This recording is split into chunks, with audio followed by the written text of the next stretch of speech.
Hello, everyone. Welcome to the first episode of Dead Air, the new podcast with me and the beautiful man, Blank. How you doing, bud? Hey, that's so kind. Yeah, I'm good, man. I'm here to talk all there is to talk about Deadlock with my main man Jacky, the maestro of the Viscous, as it's been called a lot in my games. Yeah, It's annoying, actually. it is kind of mad. Everyone's also Speak his trying name. out the voice line by just pinging it. So if you play Viscous, you just get Mm. people spamming you over and over again to hear, "Where's Viscous?" So that's Ah, great. come That's on. been good.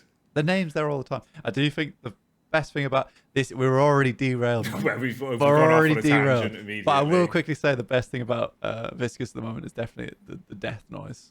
It's so ridiculous, man. It is good. It's funny actually. We'll Mm. start off with Viscous. It's where that was the intended pathway we were going to go down. We'll Yeah. start off with him. It is funny actually as well because I remember obviously I sent you all the voice lines a while ago because I Yeah. found them in the VPKs. We were having a look and I was seeing what was already made, right? And it's kind of cool that they've gone with those voice lines. So I remember linking them to you and just being like, "Listen to this! Like Yeah, I this is loved it. so weird." Yeah, it's actually pretty good. Yeah, some awesome voice lines in there. I mean the sea anemone, psychic sea anemone. Yeah, Uh, the psychic sea I anemone. can't say that. Apparently, we figured that out the other day. So see an enemy. That's the easiest way I can do it. If I just see an enemy, I can say it. Attack them. Yeah, Attack attack them. them. Attack Yeah, them. that's what you want to do. Yeah, it's really, really fun. Super cute voice lines, in my opinion. I really like it. Just nice if fishes come out of the ocean to try and save the deep and get some help from the patrons, which is nice.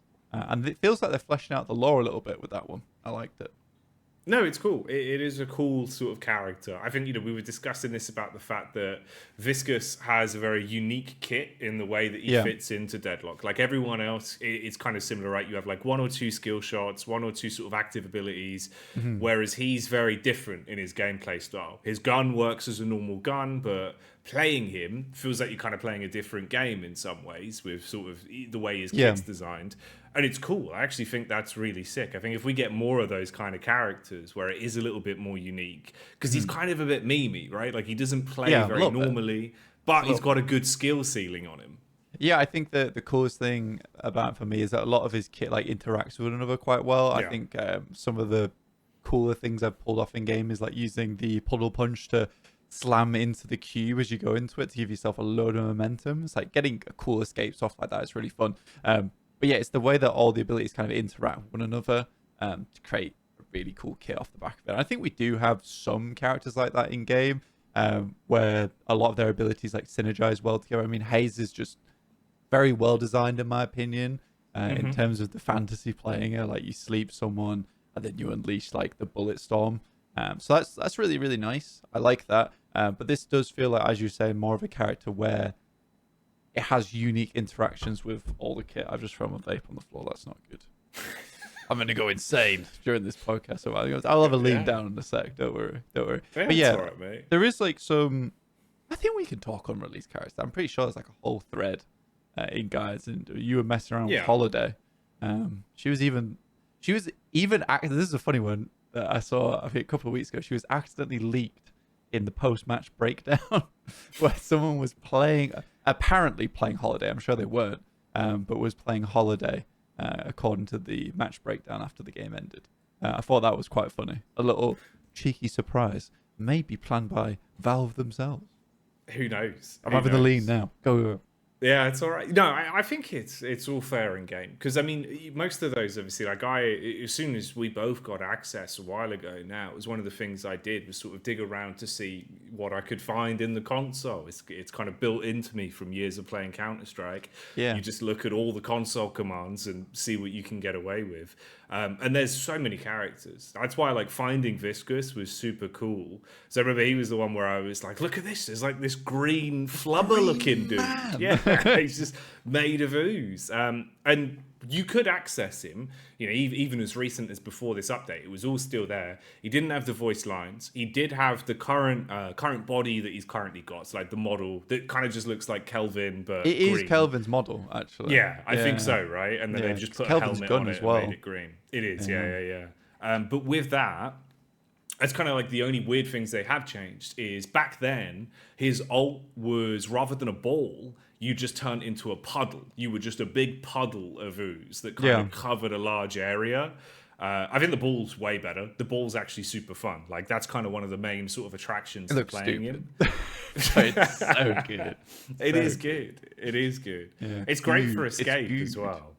Oh, it's really good. So good. We're just goofing off. Oh yeah, bro. Yeah, But yeah, sorry. actually, like on that subject as well of other characters having more unique kits, there's quite a few of them that are left in the files, and like you said with Holiday, basically her main draw is like you throw out barrels, shoot the barrel blows up and does damage. I like that kind of stuff. I think more of that stuff is actually pretty sick because right now Yeah. Deadlock's in a really good state of like you've got enough variants of different heroes that cover different kind of similar but more unique roles. Whereas these sort of Yeah. characters that have like big leaps in terms of gameplay, I think is sick for the longevity of the game. Yeah, I think so. I think it's a really good direction from Valve because a lot of MOBAs that are out currently, I mean, we're talking about League and Dota, they're kind of constrained by the isometric view, right? You can't ask someone to control an entire character with 4 keys and a mouse and be able to do like you can absolutely make some insane plays. I'm not saying you can't. I mean, I've seen some Dota 2 players, seen some League of Legends players. I know there's some crazy stuff out there, but you are constrained a little bit by how you make those plays and how the abilities work. But like you're in a full 3D world now as a hero shooter. There is more interesting interactions you can have in that 3D space. For instance, even just like, again, talking about Viscous, being able to punch people directly backwards, punch them back into the ball, things like that. That's all really fun. And a lot of stuff that you can be a bit more... you can challenge your players a bit more on that side. Again, with Holiday, like throwing out the barrel, you have to shoot the barrel as it's going through. That is something that I don't think you could do with just mouse and then some keys. It's absolutely not something you could do. So I think it's a really good direction. And I hope they do keep bringing out more characters like this, have a bit more of a high skill ceiling on them. Because we do have quite a few, but this is a cool direction. Again, I personally think that, and I don't know if you agree with me, that I think the skill floor for Deadlock's pretty low. It's a bit like a bell curve where you start off, literally all you need to know is how to press some buttons and shoot. It's essentially an FPS when you first start. Then you go up the bell curve, and that's learning all the mechanics, getting souls quicker, how to min-max during the game, when to push, when to split, all that stuff. And then you come back down again on the other side of the bell curve, and you're just back into mechanics and can you aim, essentially. And that's where you're going to get the very last little bits of juice out of the game for yourself. So, I think that Valve's made a pretty awesome game. And Viscous is a testament to that, where they could be like, right, we can really experiment with this. Oh no, exactly. I think they sort of realised that's what people wanted now as well, where the game's getting its getting its sea legs and it's in a good state where, patch to patch, smaller things were changing, but it was more tightening stuff up. So now if we're getting this 2-week patch cycle rather, with bigger changes that are kind of like, cheeky overhauls, new heroes, hell, maybe we've redesigned this area, kind of like we'll get into with this patch that they have done in some places. I think that's cool. I think it goes to show. And I agree with you as well, man. I think it's another one that is like a testament to Valve's kind of game design, where it's similar to Counter-Strike in a way where it's very easy to pick it up, look at it and go, cool, okay, I understand how the game works. And then 5,000 hours later, you're sat there trying to master the intricacies of like, is this item built slightly better? Should I have used my 2 before my 1? Was it worth spending this AP point on this? I think that stuff gives it so much depth long term, but you could give it to a friend and they could be like, yeah, I enjoyed this game. I could play it casually. Yeah, which is what you want. I think that's the main thing. And some of the Valve that you told me multiple times, literally, it's a case of, is it fun? And I think that's what they absolutely should be focusing on. I think I have seen some talks in Discord recently about like an esports scene and all that opening up. And it's like, we don't even know if that's coming. But I'm glad that right now it does still just feel like Valve is like, doesn't really matter as long as the game is enjoyable to play. And that's the direction they're going in. I think that the thing is as well, they've always been one of those companies that I've had a lot of respect for, in the sense that they're quite hands off in terms of, we make a good game, it's fun, people want to play it, a competitive scene appears, we'll just support it and Yeah. let it do its own thing. So I think, yeah, man, like if stuff like that pops up, it'll be cool to see where it goes. But it's one of those where you can tell right now all they're doing is making kind of a passion project of a game, with how like active they've been. But yeah, bit of a tangent for you on that one, but Yeah, there's some good a little talking bit. points in there. There was some fun bits. So yeah, Viscous, the new hero, he's in. Try him out. It is a bit hard to get him at the minute, obviously, because everyone is queuing as him. But if you've got a Yeah. trio of friends, you can kind of cheese the system to be able to play him. So definitely worth giving him a go. All in all, I would actually give him like a 5 out of 5 stars. He'll be fleshed out and, well, gooed out, I would imagine, later Yeah. on, with kind of his full character design and everything. It is a playtest after all. Can't expect Yeah. the world. But the kit, which is the main bit, I think is really well designed. We were both kind of chatting about that off air. We were like, it's in a good state. For a first release, it's actually a really cool hero. Yeah, I think that if we want to get real technical and actually go a little bit deeper in this, I think right now this is fair enough, absolutely fair enough. When you release a new hero in any kind of game, you kind of want them to be too strong at the start. Oh yeah, they've got to be. Much easier to. I think it's much easier to balance.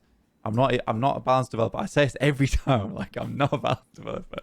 But I do think it's much easier to balance things down than it is to balance things up. I think it's hard to bring something that's already kind of weak into a better spot, which we'll talk about in items later. But I do think that, yeah, there's some stuff about his kit. For instance, Splatter is extremely strong. It's real. It's really strong. You pick up Mystic Burst early on, like it's doing a lot of damage already, like a lot of damage. And I think that once you get to that late game stage, there have been situations where I'm one-tapping Abrams with just Splatter and one hit from the goo ball. And that's with, and again, all you guys out there saying, you had 50k souls, doesn't matter. That's going to happen if you get fed. I have a build, and you know what, we might even drop the build on screen. We'll drop the build on screen, potentially. I'll ask Jacky if that's okay later. I'm doing some hand motions. It could be in any of these areas. Yeah. We'll see. Maybe we forgot, but it might be there. It might be there. But yeah, that's the core build around about like 22k souls, I think. And you can absolutely just one-tap people with the 2 bounces. If you line up correctly, which is a lot of times is the case, if you see them next to a wall, you bounce it at their feet. It bounces off the back of the wall, hits them, and then should bounce back on the floor again in front of them. And you can get 3 bounces in one. And you're doing around about 1,800 damage in a single burst. Yes, that's a niche situation, but there are a lot of spots on the map where if you're in a close-quartered room, like, you can hit that easily.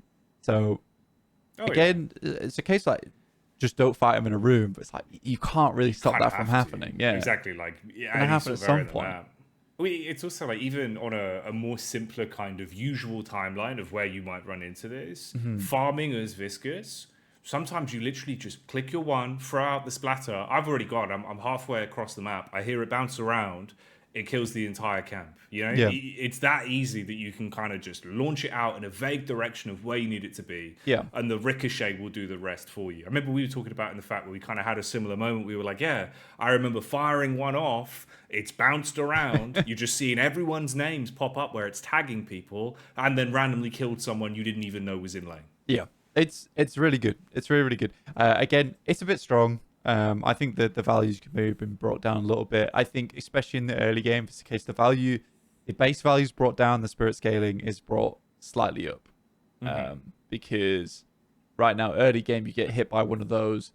Kelvin's grenade does a lot of damage, but this is sort of on another level. And Kelvin's grenade sort of falls off late game, whereas this just absolutely does not fall off.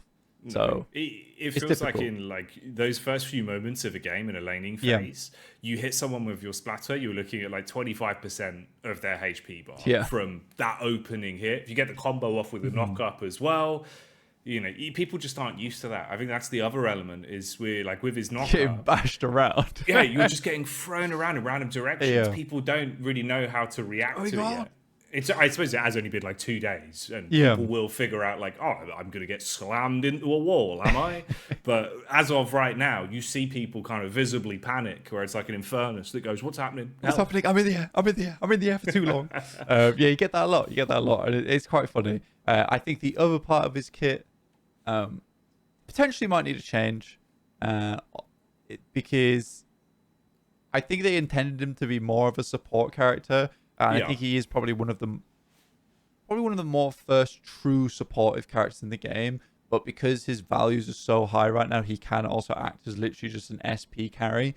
And the problem with that is that his ult has the 80% spirit and bullet resist. I don't think it's 8% on both sides, 8% on one of them and 70% on the other, but that's too much. It's just too much. You gotta imagine that you get into a fight with this guy and he can literally roll around for half the fight, never die, and you put 5 points into it at the end. You're also using all your abilities at the same time. He's doing too much damage to be ignored, but the kit is telling you to ignore him, because I don't think he should be doing that much damage. I think he should be more of a disruptive type hero that has the damage to whittle you down after a while. But yeah, it's a little bit crazy right now. I think you run into... And I don't think it's as bad at the moment because there's a lot of bad Viscuses, making him look horrible in game. Like I've seen Viscuses come in, be 12k souls at around about 30 minutes. Like, what are you doing? By the way, what are you doing? But they make him look so weak that people don't think he's a problem. But if you played against any good Viscuses recently, they feel very busted. Oh yeah, as soon as you get a couple of hours playing him, you do sort of realize how good he is at farming, how good he is at damage. And I agree with you, it's the other thing where there's times where I kind of selfishly see people that I could probably cube, but in the back of your mind you're like, yeah, but maybe I can win this fight if I just cube myself. Yeah, like I'll just use that on me and keep fighting. Because it's so good to just get out as like a free, I'm going to avoid that stun, I'm going to avoid that ult. Like it just basically provides you a free block. So yeah, all in all, Viscous very strong, Viscous very fun. Yeah, super fun. Very much enjoyed playing him. And I think I'm going to continue enjoying playing him until they probably drop his numbers down a little bit in the next patch. Yeah, nerf him into a literal puddle. But the next thing we want to talk about quickly is the new build system. The cons are, obviously, they deleted everyone's builds, which, for me, who was someone who, like, had figured out all my builds beforehand, had all my default builds, it was very sad. And it's not as easy as before right now, where you can just go into the heroes list, go into builds, and then figure out now you have to literally go into the sandbox to do it. I did drop a guide on how to do it. I still think that it would be much easier if you could just have this system. The system is really good. I like it a lot. And there's loads of fun things you can do with it to make your life easier in terms of splitting up categories into what you're going to pick up during laning, what's your core, what's situational. That's all really awesome. I really like that. But not being able to easily access it is a big difficulty of mine. Yeah, I think there's 2 points to that. One of them is it would be nice if it was accessible through on the main menu where you've got the resource item shop. You can see it there. Just put it there. Put it there. Fixes it for everyone. So you could do it on the go as well if you've got a Steam Deck. You can do it there. Like, you know, we were trying to mess around with stuff before when we kind of didn't want to have to load in on PCs when we're traveling. So it just makes it easier if it's just available on the main menu. The other one is there was kind of a note that got a little bit overlooked, but it is good. Basically, they said in an upcoming patch, they will add a console command that will give you a printout in the console of what those builds were. So I don't know how that's going to work or when that's going to come in, but at some point you'll at least be able to see what all of your item choices were and have that info somewhere to make your builds again if you don't have screenshots. Yeah, which I think a lot of people will have, but again, it is much easier now to access like the build system and also the ability to favorite builds. So like people can see which has got the most updates on a build and be like, right, I'm going to use that one. Though I have seen a lot of the updates going to Sexy Vindicta Feet Sniper build. which I feel like is happening across a lot of the characters. Yeah. It's just how well can you name your build, and will people choose it? It's a skill. It's a skill in itself. Yeah. You gotta be marketable. You gotta be Which marketable. the Vindictor one says more about the player base, to be honest with you, It's than fair enough. anything. Yeah.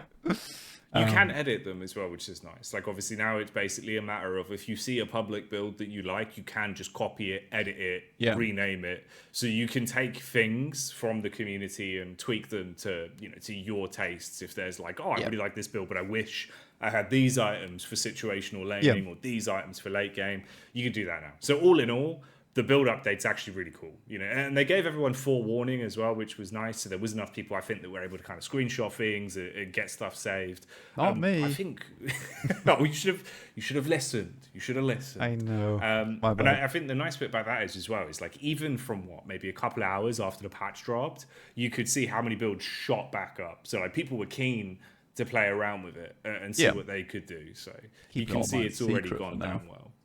Yeah, I know. Squirrel them away. Oh, squirrel all my builds away. Not setting them into public. I mean, it's bad. I should really start doing it. I think some of my builds I keep secret just for me, but some of my builds I'm too nervous to put out there because I feel like they're going to get dumpstered on. Be like, ha, this? Look at that build. On this guy? Yeah. There'll be a whole load of downvotes. Yeah. People are going to be outing you in the Discord. There is no downvotes, but people would figure out a way to downvote. Not yet. Yeah, it'll be coming. They'll be atting me. Stop that. Yeah. So yeah, that's pretty cool. I do like that a lot. No, I think that's a good one. That's a good one. So new build system, new champion, new hero in Viscous. And then a new one is also the fact that in terms of roster requirements to actually queue and play Deadlock, previously it was 4 heroes that you had to select. Now it's only 3. I saw a lot of people, like you were saying, kind of basically saying, oh, I don't really like playing 4 heroes. My 4th is someone I can't really proficiently play. I'd say that. No. You saw people saying yes. Whereas me and you kind of had the same opinion of, I don't think it was that bad. I was pretty comfortable playing 4 or more heroes and would just change them based on, I wouldn't mind playing these 4 today. Yeah, I think it's nice. I do appreciate it being a minimum of 3, though. I think realistically, if you want to get good at the characters, having a set of 3 is probably your best bet. I'm not saying 4's too much to learn, but I think a lot of new players, again, you want to make it new player friendly, you want to make it casual friendly, and this is a good way of doing it, only making people, because some people don't have as much time as me. No, that's fair. Because I have a lot of time on my hands to just play Deadlock. Some people don't. And if they just want to learn 3 characters, I think that's completely reasonable. There's less variance as well, I suppose. You can actually sort of go in game to game and have a higher chance of at least playing the main character that you want to play, or one that you know. So you're going to be a bit happier if you're just playing 3. So I think it is a good change. All in all, as well as it stands right now, if you have 3 characters, but you really only feel comfortable playing 2 of them, if you choose 3 and set 2 of them to preferred, you're going to get one or the other. Fine. Basically 100% of the time. Yeah. There's a very slim chance you're not going to get one of your preferred characters. Yeah. So I think that's a really nice change. And I appreciate Valve for doing that one. It might be something that when the game releases and we go into competitive, you might have to up your hero count, the amount that you know, so that you're able to play a bunch. But for the time being, I think this is just nice for getting into a game, being able to play someone that you know and be able to enjoy the games. So thank you, Valve, for that one. Cheers, Valve. Very good. Well done. Now, something that you did know, but you don't know anymore, is the big changes that have been made to both purple and yellow lane. Now, both of these areas on the amber and sapphire side have been overhauled, and they're actually pretty big changes. Now, we've seen Valve actually testing this out a lot more, right? We had the update about 2 weeks ago when we were away, where they completely renovated the way mid looks in some places, switched up sort of basically the pathing, the different entry points, opened up the map a lot. That feels like the methodology they're now using for some of the more laning areas, moving the walkers, making more verticality, opening up different areas. And the back farming areas, like the 2 neutral camps you had there, kind of towards the Jazz Club and then the back sort of iron mill, It didn't feel like you really went there much. Like half the time you'd pop by it, quick farm, peace out, never go there again. You'd never fight there unless someone tried to gank you. Now it kind of feels like it's a little bit more open, a little bit more ingenuitive in the way you can play around it because there's multiple different entries, exits, and areas to mantle up. So it's cool.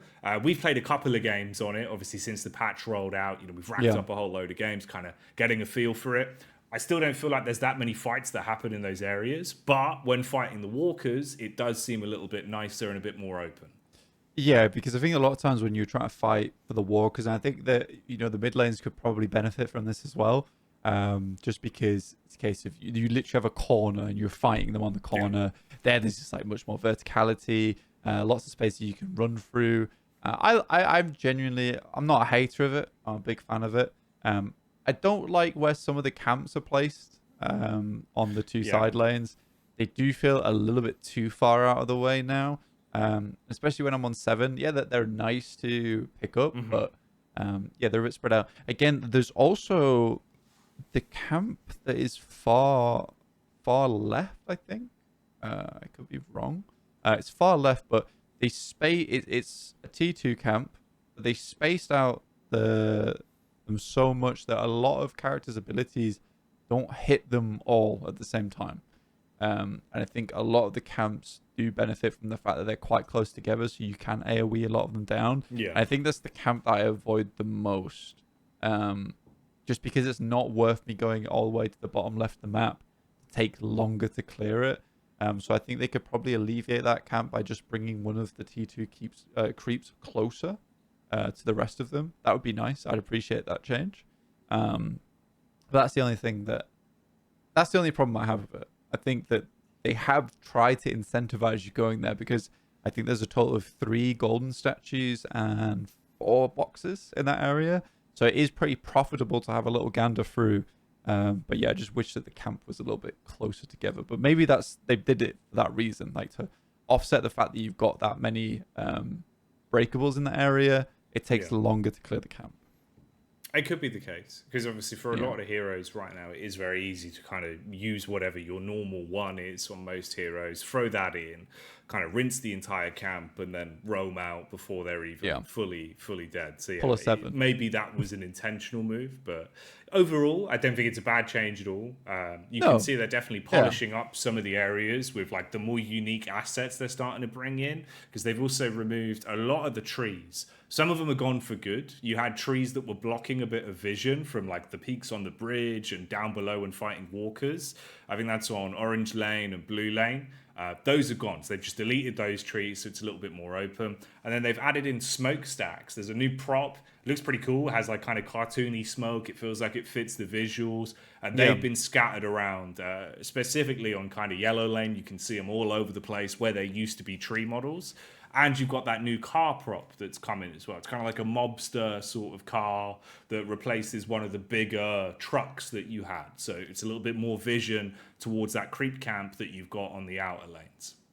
Yeah, I think a lot of the new changes in terms of visuals are really good. And they're almost subtle. I think, obviously, the changing of the entirety of like the geometry of the lanes was a big one in terms of the way you get to them. There's a lot more line of sights down there now in terms of just the length. But a lot of the other changes are quite subtle, but it makes the map look a lot more pleasing to the eye, I'd say. Because I think right now they're focused so much more on making the map fun to play, the map enjoyable to play inside of, because no matter what hero you're on, you're spending time within that map, right? So making the map good first in terms of visually is one of the more important things in terms of the visual aspects of the game. So I do like the direction they're taking it because I think we were playing a lot more like this feels like a lot more alive right now. It feels good to look at. Yeah, it kind of, it's quite subtle, a lot of the changes that they've made. But, patch to patch, it's been getting a bit prettier. Like, you've got the purple accents on different areas all over Purple Lane now. So it feels like a kind of defined district, a defined sort of area. It's almost like you do have sort of, the high society jazz club side with, like, the purple accents, a bit more jazzy. You've got the church, it all looks pretty. You've got kind of the working class sort of, yellow lane with all the smoke, the iron mill, stuff like that. And then the more pristine sort of park areas towards towards the center. So I think all in all, like the visual changes that are coming in are actually giving it a lot more life, and the map shaping up. Like it probably hasn't had anywhere near its final art pass, but it's coming together quite nicely.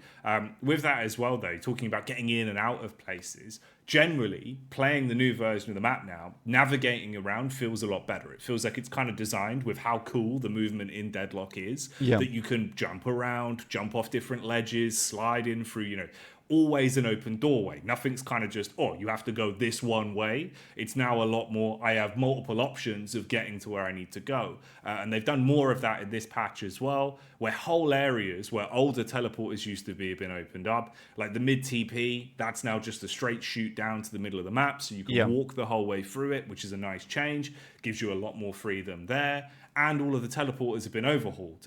There was a nice image that depicted it in the patch notes, and that kind of showed how it works. Your job. Where I know. Valve has seen patch notice; they love it. To be fair, there were some of those changes that we did talk about as well. So it's kind of cool. If you are watching Valve, do love you. Thank you. Keep it up. It's good. And with that as well, right? Those new teleporters.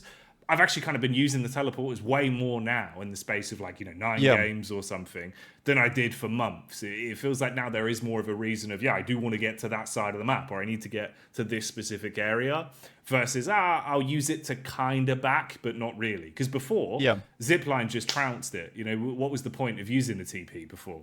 Yeah, I mean, I think they reduced the speed on the zip lines as well recently. So it's a case of you can't go as fast on those anymore. But I'm pretty sure there's a serial split pusher in Valve because they switched the sideline teleports to just basically zip you straight back to the center of the map, like you're saying. So you can split push all the way up to the walker and then just TP out, which I think is a conscious change. I quite like it. They also changed it so sometimes damage doesn't interrupt teleporters. So I think they also realized that teleporters are kind of strong. And I think you definitely need to have a case where if you hit them whilst they're in the teleport, it stops the teleport. You can't just be having people doing this all the time and just getting away with it easily. So I think they're really awesome changes. I like the TP. I like how you get around the map. I like all the little tunnels and vents you can get into. Just this morning I was like, I'm in a vent right now, guys, what the hell? I felt like I was in Metal Gear Solid for a second. One quick thing, I need to put it in the bug report, but Viscous currently I think does have a bug when getting into those vents. If you come out of ball, his hitbox actually remains the same size as the ball, so you can't get into small spaces, and I died to mid-boss. I'm saying that because I died to mid-boss and it looked really embarrassing. I literally immediately went on voice chat. I was like, it was a bug. It was a bug. It was a bug, guys. I was stuck in the vent. I was stuck in the vent, too guys. Big for the vent. I was too large and gooey for the vent. To be fair, we had that earlier today where the timing on it was miraculous, but I went into ball mode and then got stuck in the middle of a wall. In McGean's ult. McGean's wall, yeah. McGinnis just walled me. At the exact same time I went into it, I was just stuck in the middle, spinning perpetually. So that was frustrating. It's because I think it counts as two walls. And the way it works is it's two walls that are really close together. Like that's the geometry of it. So you were stuck right in the middle of the two walls. You were just bouncing off either wall, backwards and forwards. If someone had come close to you, they would just rolling forward the whole time for the animations. It's really weird. But that's another one that was fun. We'll submit that. We'll send that video in. That'll be in the inbox, Valve. Don't worry. But the vents are cool. So you've got easier ways to get to mid-boss. All in all, it just feels like getting around the map now is a little bit less, I have to go this specific way to, I could go this way or that way, which again, the fact that Deadlock is very unique where you do have a full 3D map and you can kind of go anywhere you want, it's a good way to take it. So that's kind of the meat and potatoes of the map changes. There was one other thing though, is they change. I think this is a big change. They changed it so when you go underground, there's multiple exits now. So it's no longer a case of you go underground, there's a single exit out to the side, which makes it slightly easier to juke players when you head down there. Big tip to anyone who's new that's been playing the game recently. If you have been playing and you are new, when you head down those stairs, if you try and escape people, please press control. You slide so fast down the stairs, and it's a really good way of escaping people. I see so many people just walking down the stairs. You don't have to. We have sliding in this game. Just slide. It's cool. Just slide. Yeah, so have a slide, have some fun, and escape. And you can juke players out really well. So they have really fleshed out the underground. Yeah. which I'm a huge fan of because I go underground a lot to pick up all my boxes. You Oh, know, yeah. the Amazon Prime and the underground tunnels, very nice. You got to grab them, dude. There's a There's so ridiculous much. It's amount like of boxes. 500 Yeah. souls down there for like No, maybe it's 30 silly. seconds It's work. silly. I remember like early on, good few patches ago, that was like the viable play where I would just break boxes. I would just run around the What subway, were they spawning? Like rolling 2 into minutes them. into the game. Yeah, I Yeah. think it was like 3 minutes, and then they would have so many more souls in. It was viable to just basically break boxes. It was Yeah. a fun time, but Yeah. dead Still now, of viable, but course. not as Not as crazy. Where you egregious. just Yeah, wander around and you're playing box opener simulator, yeah. which is not good. Not as egregious. All right then. So more general changes outside of the map changes. We've got a few notable ones here that we jotted down. One of them, we're not really sure how to put our finger on it. It could kind of be placebo. It could be if Yeah. something's changed back end. But we both individually had kind of an epiphany of playing our first game back, where it did feel like on the new patch, something was just a bit crisper. Like movement felt Yeah. a bit tighter, shooting felt a bit tighter. All in all, it feels like somehow the game is just a bit more responsive now. And we don't really know why. They didn't mention it in the patch notes, but something feels Yeah. like it's changed. I mean, I'm getting slightly more ping as well in the games. So recently, at least, so I'm getting about 30 ping in the games. But hitting heads feels much more responsive. Like Yeah. in terms of before, it felt like I was shooting people in the head and it'd be like a minuscule delay. Right, it's still minuscule, but now it's like it feels very tactile when you hit those shots. So yeah, something's different. I'm not sure what it is. Like you said, it could be placebo, and maybe I'm just drooling over the game a little bit, but I don't know. It does feel like the game is just tighter. Yeah. Yeah. I like it a Overall, lot. Like, same feels crisp. So whatever you did, if there was something in the back end that you changed, Tell well us. done, I guess. Yeah, let us know what's happened Tell there, us what 'cause it it does was. feel good. They've also done a couple of things specifically around that as well to make visual and gameplay feedback feel a bit tighter. One of them is the contextual leans that all characters now have. Showed off a video of that in the patch notice where like every hero now has its own unique kind of tilt to the side to peek around Yeah. corners. That's actually really good. Like it's kind of subtle enough that it's not something that's jarring or you notice it that much. But all in all, it does just make it feel a bit more one-to-one when you're taking some fights. It's not that exaggerated. It is on a couple of characters. Like Dynamo does look like he's just leaning back like a gangster. But for most of them, it's pretty good. Got a big belly on that guy though, so you know Yeah. he's got to really offset the weight a little bit. But yeah, I think that is a good change in terms of I think a patch ago. I don't remember exactly what the change was, but it was a case where suddenly a lot of times I think they changed the pathing of the bullet slightly. So you would be taking shots at people, but you would just be directly shooting into a wall, depending on your position contextually. So I think this is a pretty good fix, honestly, for it, because you don't want to have a case where you crosshairs on someone and you have clear line of sight of them, and it doesn't feel like your third person peeking them, but your bullet is just like slamming into a wall. It's Just not wasting fun. the mag. Yeah, so that's a nice change. It shows that the guys at Revolve are listening. Yeah. And it's not intrusive either, really. No, not at all. I think it's one of those as well where, like, CS2, obviously, you know, the game they're working on alongside this had a kind of similar sort of pathway where at first playing it, you know, back in the limited test, you could see, like, where they sort of realized, like, maybe that's a bit exaggerated, you know, maybe we need to change this so the visual feedback's a bit better. And it kind of had similar patches where it was like, wow, this infinitely better. Like, I really like this change. Yep. You can see one-to-one what they're going for. And it feels like Deadlock's getting some of that now, where it's not as much, we need to focus on the gameplay, focus on the numbers, focus on making it fun. They're also now going, all right, what can we tighten up? Like, what can we actually kind of put a ribbon on? Yeah. now? Which screws can we get the old screwdriver in? Give it a good old turn, twist. But with that, they've definitely twisted that screwdriver for some players. I've seen a lot of people either loving it or hating it with this next one. It's a bit like Marmite, mate. They've overhauled soul herbs, I suppose would be the way to... herbs? Soul orbs, even. Those herbs. They've been spicing it up with this patch. Oregano souls, do we? They've got 5 spice on the orb. Damn. They've got, well, it's 3 spice here. The trio spice of left, right, or up for the souls. And in terms of the directions they go, I don't know. I think the first day, my initial reaction was I hate it. You really And didn't like it, yeah. no, I remember my exact words like something's not right. Something's not right here. I think it's just because I sucked, and I was also playing Yamato, so a little bit harder for me to make it happen in terms of the last hits. But I think I just had to get my head around the fact that in terms of getting souls now, it's a lot more about flicking, as it is supposed to pre-firing. And I think that the pre-firing was a pretty big issue. And the reason that I was upset about it is because I was a filthy paradox abuser, which they have changed. We'll talk about later. But her bullet speed was very fast, and the rate was very quick early game. So you could pre-fire as paradox, and it was almost impossible to stop her from stealing your souls. Now it actually technically is a bit more forgiving to you.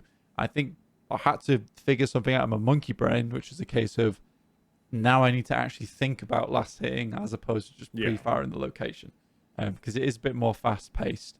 And I think that it also has created a situation where I am technically getting more souls, and a lot of times instead of someone just obliterating me by denying every single soul I pop, it's now a case of like maybe they take one of mine, I take one of theirs, they take one of mine, then I take one of theirs, and then the economy slowly shifts in terms of how many I last hit. Maybe I get one or more over them.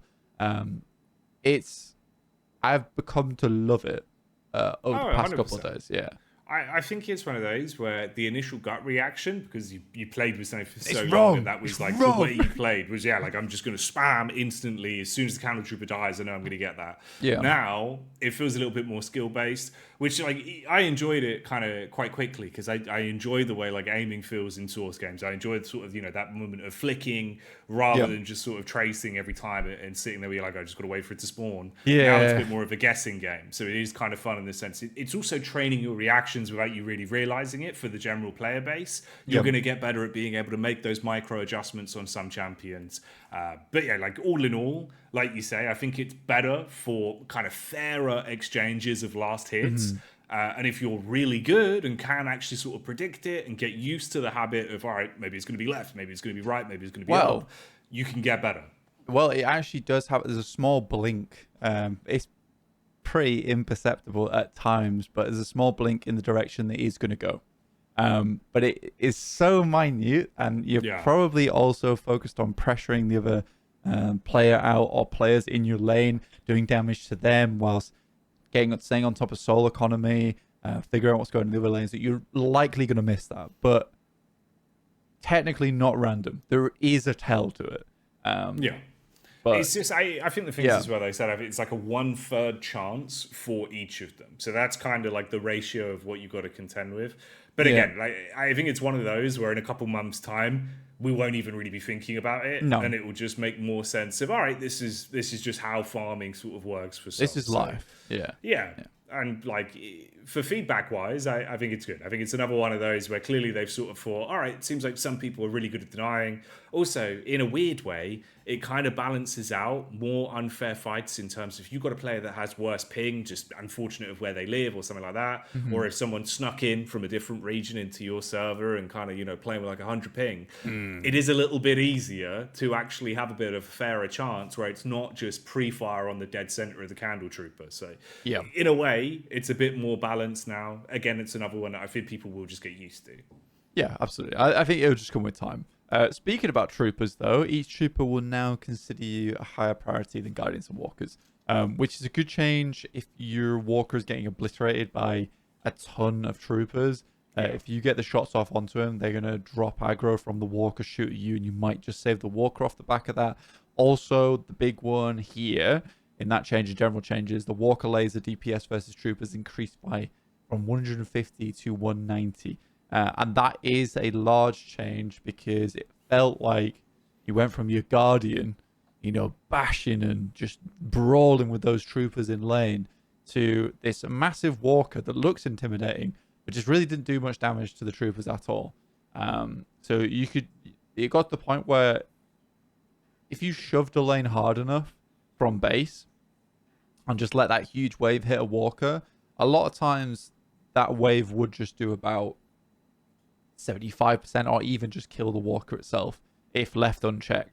So Yeah. I appreciate the laser does more damage to troopers because, again, this has been a bit of a balancing act for Valve recently.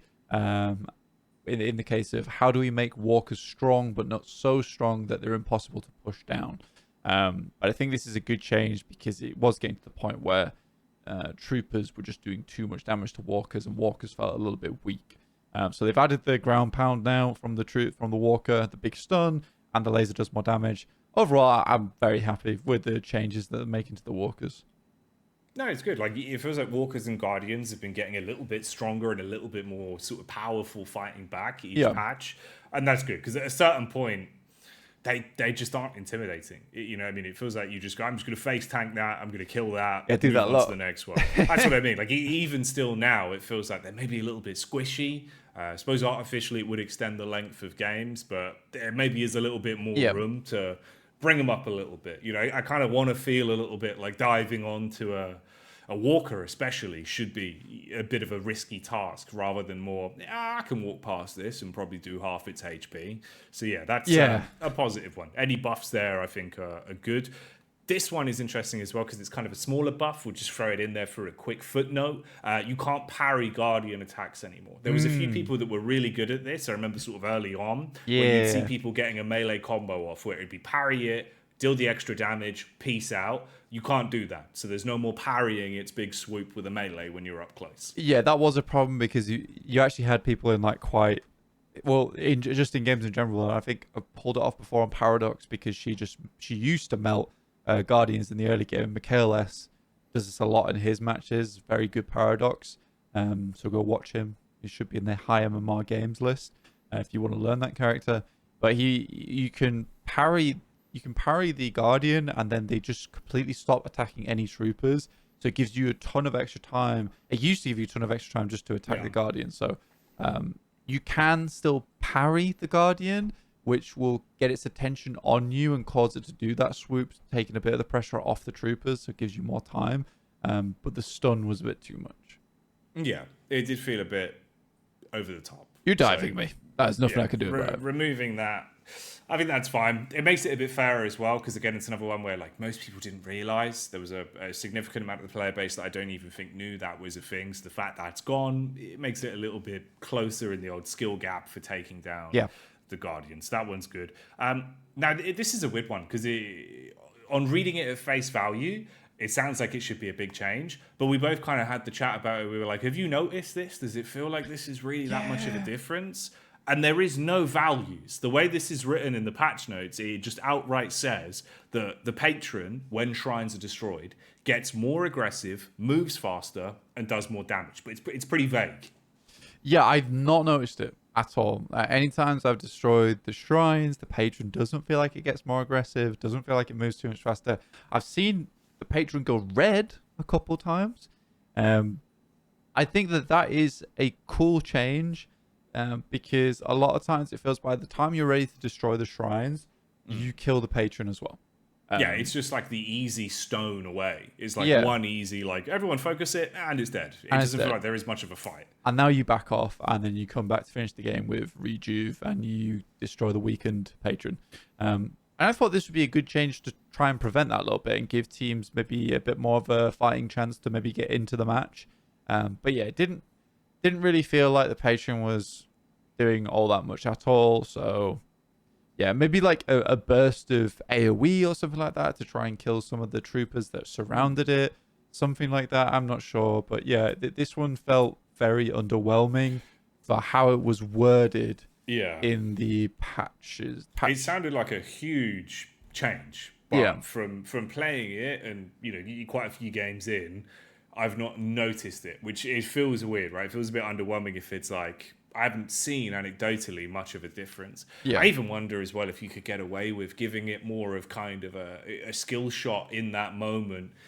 I know this will sound a bit weird, but like akin to, like some of the raid bosses in WoW, where there is like a don't stand in the fire type mechanic. You know what I mean? Like something like that, where it has a one-off attack where it's like, oh, I need to at least be aware of its next move that one time. A little skill check to see, like, am I switched on enough to avoid this? The classic meteors on the floor type of thing, where it's got the red markers and stuff, and you just got to dodge them. I don't know.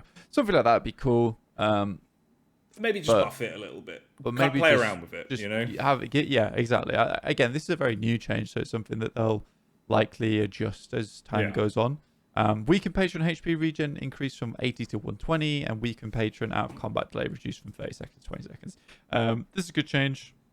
Again, I think I enjoy the game more where it feels like every time that they're assaulting my base, my patron isn't on literally a sliver of HP.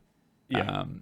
I think I remember about 3 weeks ago just like literally guarding the patron whilst it went into hibernation for 5 minutes before it got to full HP again. And I think with that as well, this is one that I will say, on contrary to the other change, I have noticed this. Like, it does feel like there is more of a buff there, where we had a game where basically, you know, I shredded the weakened patron, must have had maybe 15% of its health left. By the time we've got back to the next fight, it's nearly 100% HP again. It was bad. Which all in all, I think that's better overall. I think that is definitely the way to go. Like, it shouldn't be, if you almost win a fight, then you could just go back and close it. It should be like you have to win the overall fight to close, you know? Yeah, which is good. Again, they have removed a lot of the things that made comeback gold annoying as hell. And just made the game a little bit more fair towards the team that was trying to get back into the game. Because there's plenty of times, even with the new comeback changes, where you can turn a game around with one good team fight. But you don't want to have to turn a game around with one good team fight and then still worry about, but my weakened patron's on 10% HP, so a haze can just run into the base at any time. So you can't really play off the back of that. So this is a good change, and I'm glad they keep working on that one. Rejuve bonus reduced from 75% to 50% respawn time reduction. I think the fact that your minions get buffed is good enough, and the 75% respawn time reduction still feels weighty enough to be worth it, but it doesn't feel like anymore from the few times that I've used it, had it in my games, where it doesn't feel like you kill them and then they're instantly back at your base. Because that was egregious, where they could just dogpile you, get you to waste all your ultimates, and then just fly back up the zip lines. No, 100%. Because obviously the thing is, if you push that deep, you basically have 1 or 2 zip lines that you're going to be able to take the whole way back. So that alone makes getting back stupidly quick, you know? Yeah. But with the rejuve as it was at one point, like you say, it felt like you just could never stagger respawns. He's back. It's just over. Yeah. This actually does feel like there is some variance in staggering respawns now. Like, we've had it a couple of times where you can kind of hold out. And, you know, if your players are good enough, maybe come back from a really one-sided fight, even if they have rejuve, if you can stagger those respawns. So it's not as bad as it once was. It feels like rejuve's getting a little bit better. It's not as broken. It's not as annoying. It's more of a middle ground where it's a bit risky to take mid-boss, which half the time feels like it is a trap card anyway to lure you in. I'm still convinced, you know, we came to that conclusion months ago. We were like, I don't know, man. I think mid-boss is just a big think trap. it's bait. It's big bait. It feels that way. I think mid-boss is good. They did increase mid-boss health gain per minute increase from 350 to 425. So he's a chunky boy now. Again, I think this is a good change, specifically for those players in my games that see one person dead on the screen that we should go do mid-boss. Mid-boss. Because now it's getting to the point where 2 people can't just start mid-boss and kill mid-boss by themselves and then cause an entire wipe and just destroy the game for you, even though you're ahead. And with that's that trauma well, in there. We've even noticed that, like, if you don't have your entire team where you've got kind of low DPS at the point you take it now, it gets pretty close on the respawns. Like, even if you have a full wipe, it can get pretty close and makes it feel a bit more like, oh, are we actually going to have to fight for this? Can we get rejuve? So it's presented more interesting fights in the mid-boss pit than I think we've really had before. Before, it was like one guy'd go for a steal, maybe people would dive on you. But now there's actually kind of room for like cooler fights where people actually need to win a cool fight down there and take rejuve. So, I think again, that's a nice one. Yeah, it's a good change. I'm glad that they're still working on it, because it did still feel a little bit like a mid boss was not in the best position it could be. But I feel like it's getting to a point now where I'm like, I actually kind of like it. I'm a big fan of it now. I was a certified mid-boss hater. You were big hating on mid-boss. I would always upset me. We'd be winning the game. I'd be like, look, we just push the lane, we can win. Everyone go mid-boss, we throw the game. So avoiding that. It's avoiding that. Nice. Yeah, it's not great. And now gives the team that is behind +2 sprint, more sprint. when carrying you. Yeah. I like that because it kind of incentivizes the team that has all of their lanes shoved in out the wazoo to think about maybe trying to just sneak and earn through, which is good.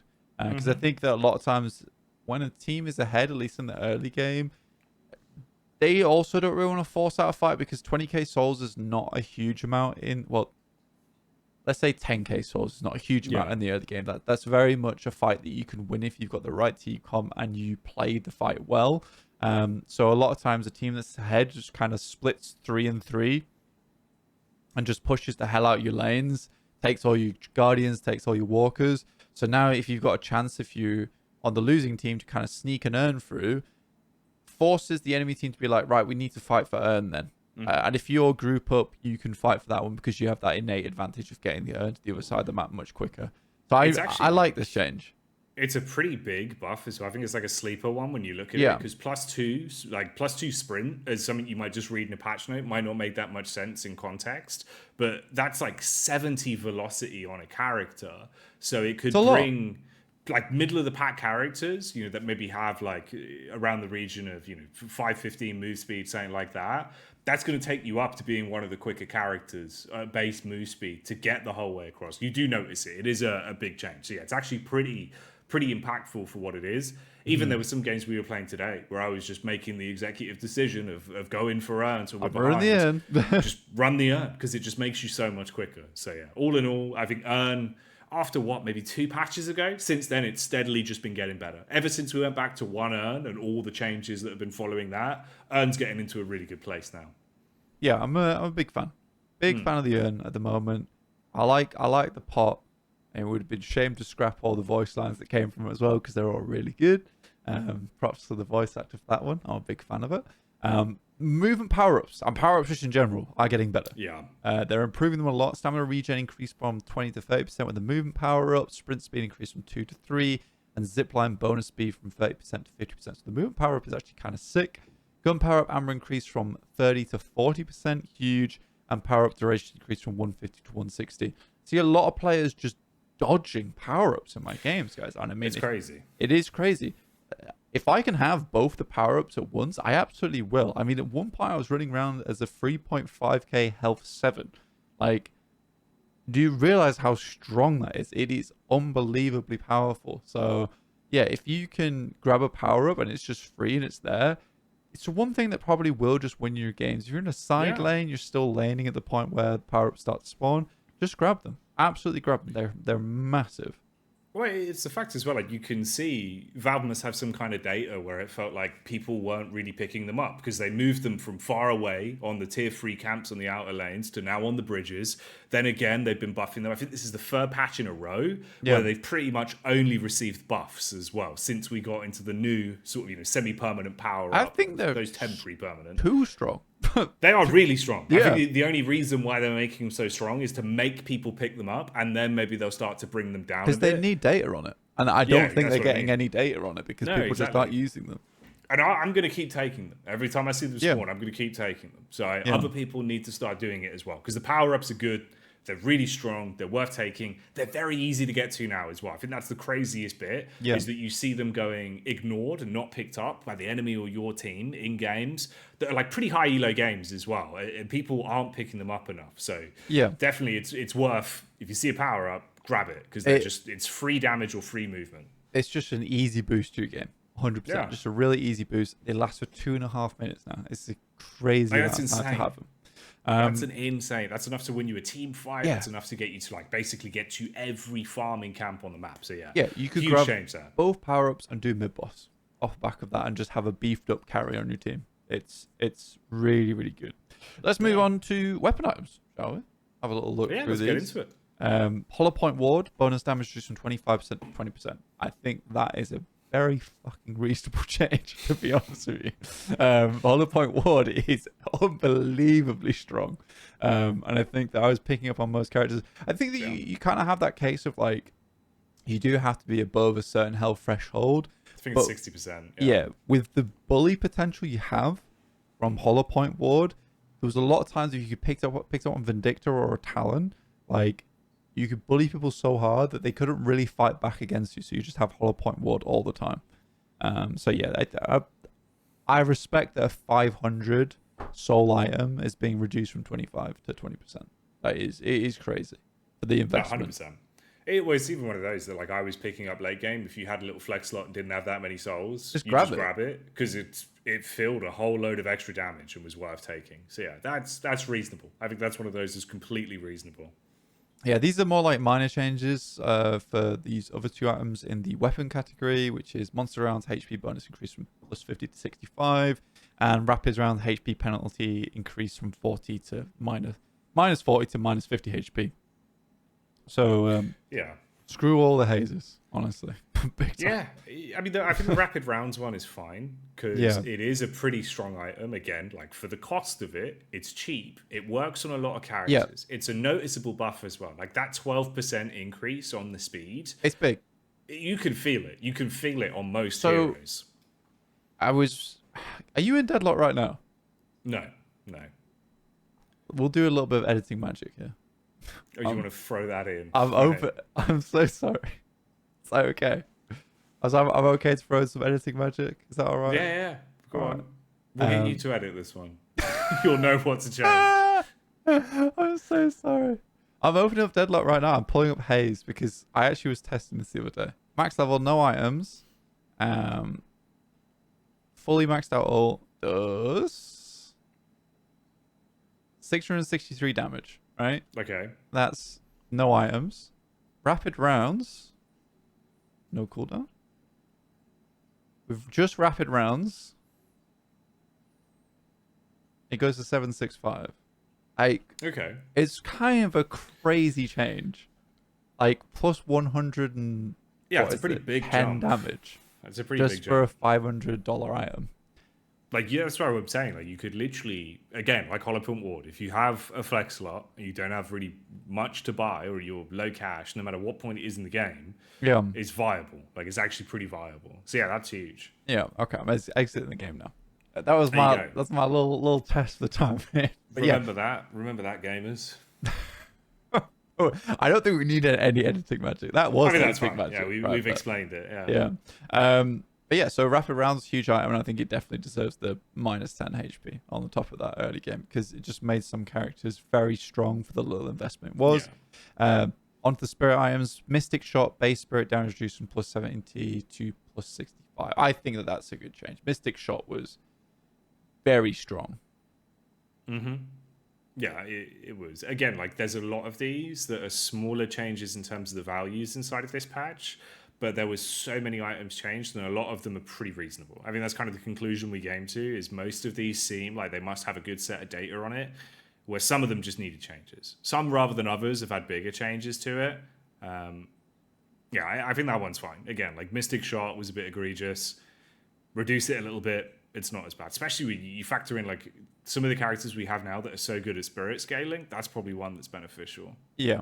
Berserker damage required to earn a stack increase from 100 to 110. Reasonable-ish change for Yamatos and your old ABAMs. So, good change. Kinetic Dash now gives plus 1 HP regen. So that's also not bad. Not a huge one either. Slowing bullets, weapon damage increase from plus 14% to 16%. I think that's an okay change. Again, slowing bullets, I don't think a lot of characters pick them up. I think you've got them on Warden and McGinnis. Those are the main ones. But yeah, that's not a huge change for me. But there is a new tier 3 weapon item. Yeah, Pristine Emblem. That's going to give you plus 25% weapon damage, plus 12 spirit power, and plus 12% spirit armor. But the caveat to that is when an enemy is above 50%, you deal an additional plus 25% weapon damage. So there's a few characters that this synergizes on very well. You can get that instant nuke of damage off when you take that first strike on them because they'll be above 50%. Actually pretty tasty new item. Yeah, it's a really, really cool item. I think that, Taimu was messing around with it on Wraith. It looks really strong for Wraith with her cards, which we'll talk about later. But that Haze even potentially could be using this because with the sleep into the ult, like that's a lot of damage coming through. Yamato uses it now. I've seen a lot of Yamato players picking this one up just because she just wants to jump in, use a full combo on you, and just instantly kill you. Just ruin your life. But again, I think that even Pocket's benefited from this, and I think Pocket's benefiting from this a lot. Yeah.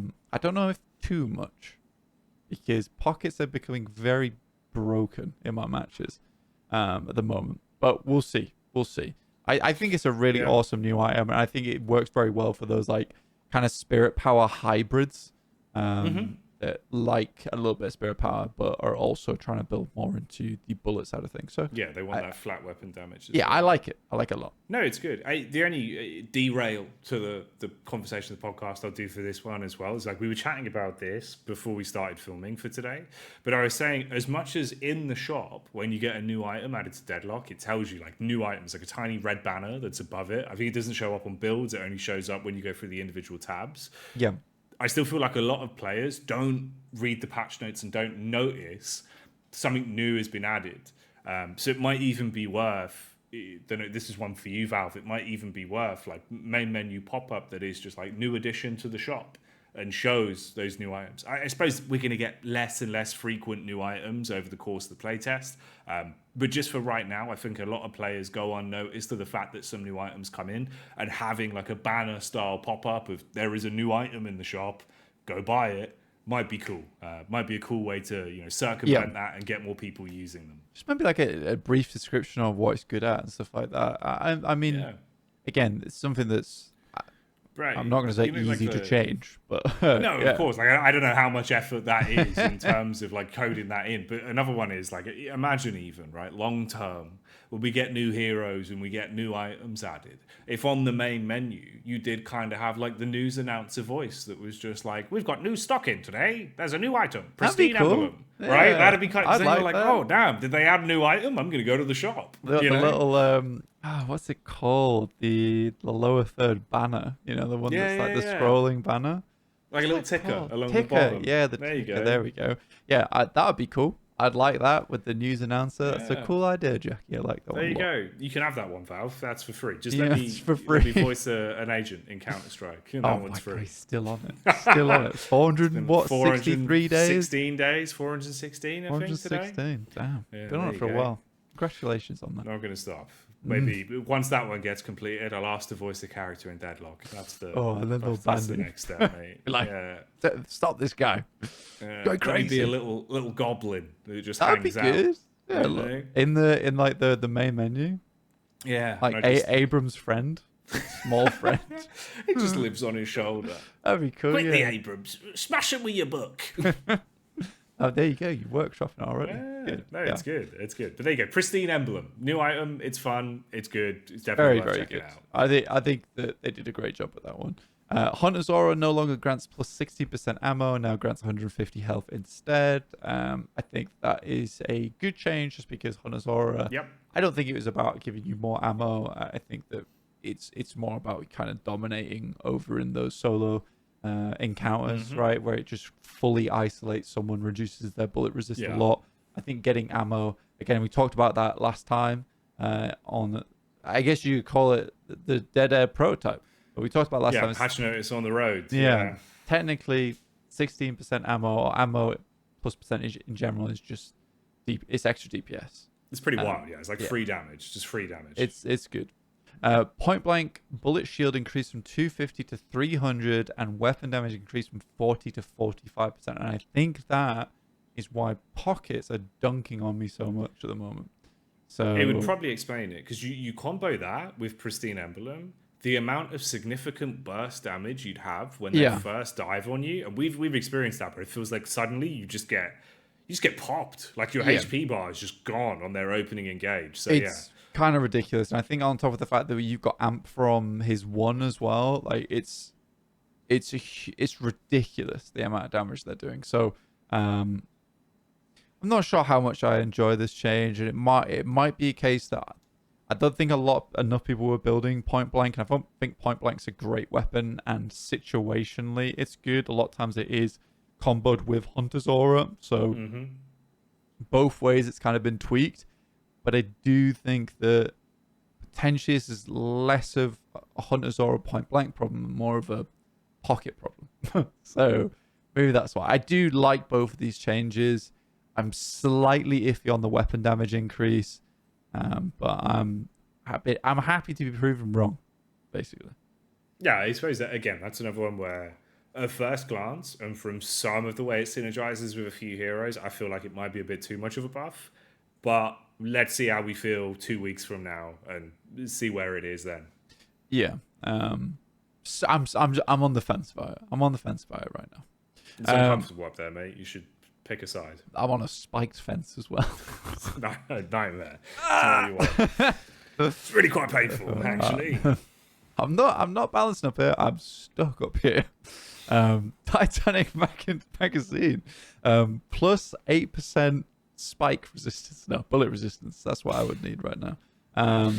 Not huge, but no. I think that, to be honest with you, what I will say is that when I saw this change initially, it didn't make me think anything about Titanic magazine, but it felt to me more like Valve is looking at creating more personalized builds for certain scenarios and being a bit more picky with your builds, because there is a lot of items being introduced now that have plus 8 bullet resistance, plus 12 bullet resistance, plus 7% spirit resistance, and pushing you less away from spirit armor and bullet armor is your only options for negating damage.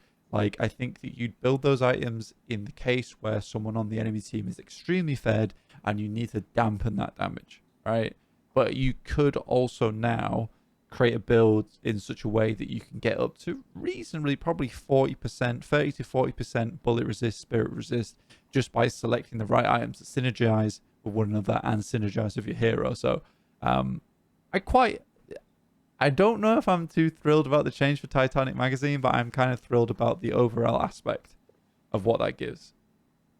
No, I think again, like, it follows on where last patch, it looked like what they were trying to do was incentivize building more. So you'd have items that follow into another item and give you a little bit more of sort of a tangible pipeline of like, I built this into this, so items would upgrade. And this is another one, it feels like now it gives you more freedom of choice with some items. So it's not a crazy change, but it does have effects on the overall item pool, which is, again, pretty nice. There is one as well, whilst we're talking about magazines. For Intensifying Magazine, they fixed a bug that allowed you to gain weapon damage without firing. Yeah. I do wonder how that works, because that is insanity, really, when you think about it. Because obviously the smallest break in shooting... Yeah, well, like the smallest break in shooting used to remove that buff. Because it's like, if you weren't aware, when playing Wraith, if you use your 1... when you'd throw that out, that breaks your firing cycle. So obviously you would lose the buff from Intensifying Magazines. Why it was always worth putting Quicksilver Reload on your 3 rather than your 1 to avoid that. So I wonder how that worked. That's a weird bug. I imagine if there was a way to abuse that, it's probably pretty gnarly. So probably for the best that's gone. They kind of took the name a little bit too literally of Intensifying Magazine. It just sits there and gets stronger in your weapon. Yeah, just always getting stronger. Yeah, it's like glowing. So I'm glad that that's fixed. I've never noticed it really, but yeah, it's been fixed now. Ricochet is the next one. Bonus health increase from 100 to 125, and Ricochet now gives 8% fire rate. I think that's a good change, because I think a lot of the heroes that build into Ricochet really do benefit a lot from fire rate. So yeah, I think that is more of a pleasant change more than anything, because I do think it was a case where heroes that looked like and felt like they should be building Ricochet never built it because there was better options, but now Ricochet becomes a very viable option now with that change. In the same vein as well as like what we said previously, I like that more because again it's an item that is fun to use. Like, it visually and gameplay wise, the feedback you get from it is fun, and especially on like Wraith or Haze when you're trying to go for objective damage. I always really liked Ricochet anyway. So I think that's cool. I actually really like that one. I like buying that item. So I think the fact that that's a little bit better now in some capacity, and you have the flat DPS buff from the fire rate, is good. Yeah, it's huge. It's huge. I mean, a lot of times it's a case of, if I'm not directly benefiting from Ricochet, I just build Tesla bullets. Like 3k, just so much better. And I think the now... wave clear, everything's just better. Yeah. With now the fact that, Ricochet does apply on hit effects, it's so much more worth to buy for maybe an Infernus. So I think as well, like, even like you were saying actually there with rapid rounds, if you had like rapid rounds and Ricochet into a Haze ult, probably pretty powerful right now. Yeah, really huge, really huge. Which we talk about on more 6.3k items, which is glass cannon, which is weapon damage increased from 70% to 75%. I think they increased the debuff it gave you in terms of like how much health you were losing, which is quite a lot to be fair when you buy glass cannon. Like it really does make you into glass cannon, but the weapon damage increase didn't feel enough to be worth taking that hit, right? So yeah, you were kind of glass tennis, right? Like tennis racket. Yeah. Less than like glass cannon, right? Because obviously, like, yeah, you're supposed to be really fragile, but deal a whole load of damage. So I didn't feel like the whole load of damage was there. Yeah. No, not at all. We have highlighted the entirety of the patch notes in terms of importance. I think this is the only red change in here other than one of the heroes changes. And red means I really need to talk about this, and it upsets me, which is silencer. Now, the funny thing is they actually did nerf it, but it still annoys me. So the cooldown was increased from 25 seconds to 34 seconds, which, yes, good. I'm glad that it's not up as often. Though I think it felt nice at a 25-second baseline, right? I think it felt nice there. I think the problem with silencer is not how often you use it, because a lot of times, let's put it this way, a lot of times you're not using silencer twice in one fight. Yeah. A lot of fights don't last long enough to use silencer, and the serial abuser of silencer right now is Hayes. And I think that personally, from playing the game a long time now, surprisingly, since it's really only had access for about a month or so, I think the way to fix this would be to change the active time as opposed to the cooldown. I think the active time is just too long. It is unbearably long. Like by the time you think that it should have worn off, Hayes is still shooting you, and you can't do anything. If you're a character that has low stamina, it's just the biggest counter to you, and there is no counterplay to it either, unless you're able to get a stun off beforehand. But by the time when she comes out of stealth, that's it. You're silenced. There's nothing you can do. So I think the active time, I think they could honestly revert the cooldown time and just reduce the active time. I still don't like where it's at. No, yeah, I mean, we always kind of have the similar conclusion when we see silencer or when people are using it, that it very much is more of a necessity rather than something that's fun. It feels very annoying to play against. It feels like it kind of forces you into a corner in terms of what items you have to build. There's no outplay. Yeah, it's the only kind of item right now on a broad spectrum that I don't like. You know what I mean? There's a lot of items that like I prefer or think are good or slightly worse. It's the only one that's like, oh, I don't like this, you know? So, yeah. I think any kind of nerf to that is yeah, good it's for good. me. I mean, this is an okay change. I guess we'll see how it goes. But again, there's items like Curse, which have, I think, a longer cooldown on them and less active time. It stops you from using items, stops you using your abilities. But it doesn't last as long, and there is times where if you get cursed, you can immediately be like, I'm cursed, I need to get out of the fight for a little while, and then re-engage. But with silence, you're just like, right, I'm just silenced forever. Like, I'm just dead at this point. As soon as a Hayes builds silence, I'm like, I'm not going to enjoy the game after that point. No, exactly. It's just a bit of a hell. I can still enjoy the game, but it's just a case of, it does feel like a no fun allowed moment. Yeah. So, not happy about that. Deadlock is a game that seems to be built around fun being the core aspect. So yeah. Less of that. Yeah. Siphon bullets, weapon damage no longer conditional on 50 meters. Now it always gives you the plus 40% weapon damage, and previously gave you 45% when close. I think that's good. I think a lot of people were building into siphon bullets, and I think a lot of that was on the conditional of 15 meters, which does feel rather short, to be honest with you. And sometimes you're coming in and out, and like your 6.3k feels a little bit wasted because you're not always up in people's faces. And if you're building an item like that, you would like it to be a case of where it can be used much more often. So I don't mind that at all. Again, next one is Spiritual Overflow. Grants plus 10% Spirit Lifesteal. That one makes sense to me, Jacky. Again, it's sort of the same as Pristine Emblem, right? In the sense of like trying to make an item that's designed for people who go SP more desirable. No, exactly. It's another nice change where it just gives you a little bit more freedom, and overall a bit of a buff onto an item that probably could do with it in some aspects. So I don't mind that. I think that's nice. It's crazy just the sheer length of item changes that we had inside of this update as well. Yeah. We've only just got through the weapon items, by the way. That's the final one on the docket. But yeah, it is insane how much of an overhaul basically the entire roster of items had. So we can move on. We'll close the weapon door. We'll open the proverbial door to vitality items. No new items here, but a whole load of changes. Extra regen will now give you extra regen. That's up from 2.5 on the regen rate to 2.7. And whilst we're talking about stealing HP, melee lifesteal, that's had its bonus health increase from 50 to 70. So smaller changes there, minuscule perhaps, but not bad. Not bad at all. No, not bad at all. Restorative Locket, also when consuming a max X replenishes target stamina fully. Niche change, but adds a little bit, extra oomph to the item. So I kind of like it.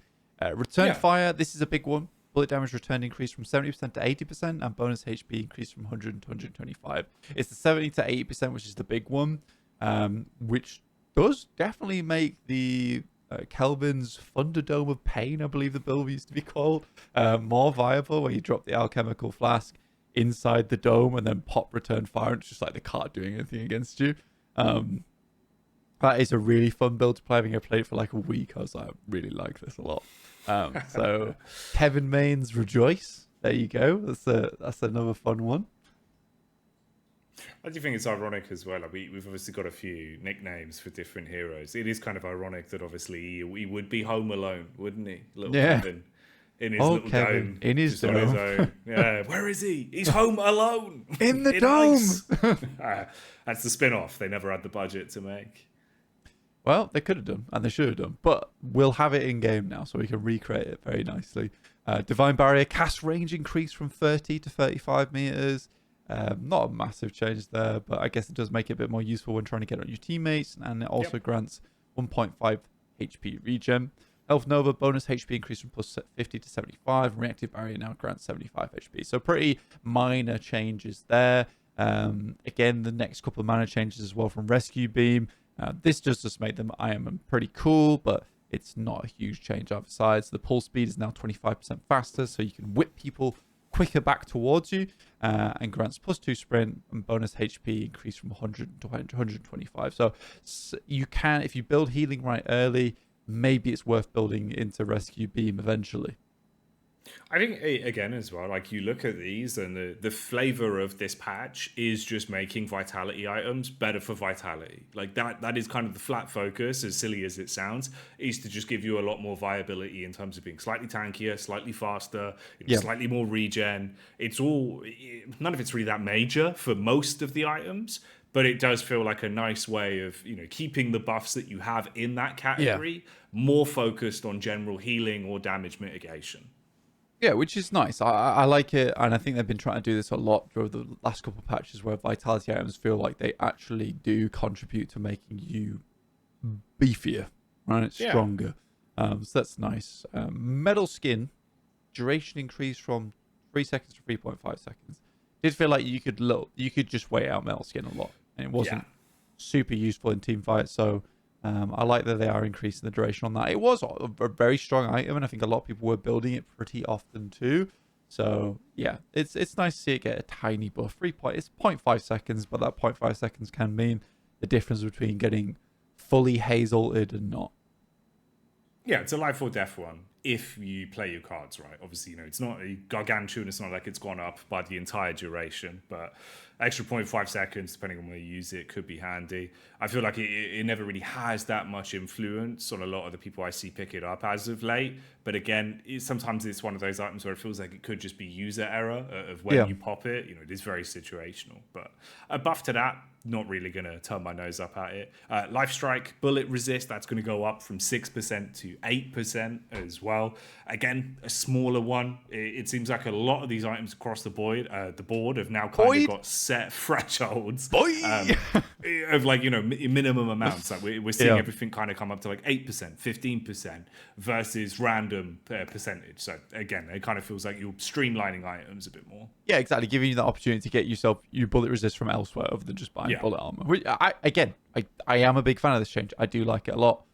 The Veil Walker change as well came through, so the bullet and spirit shield increased from 185 to 200, cooldown reduced from 20 to 18, and weapon damage increased from 6 to 10%.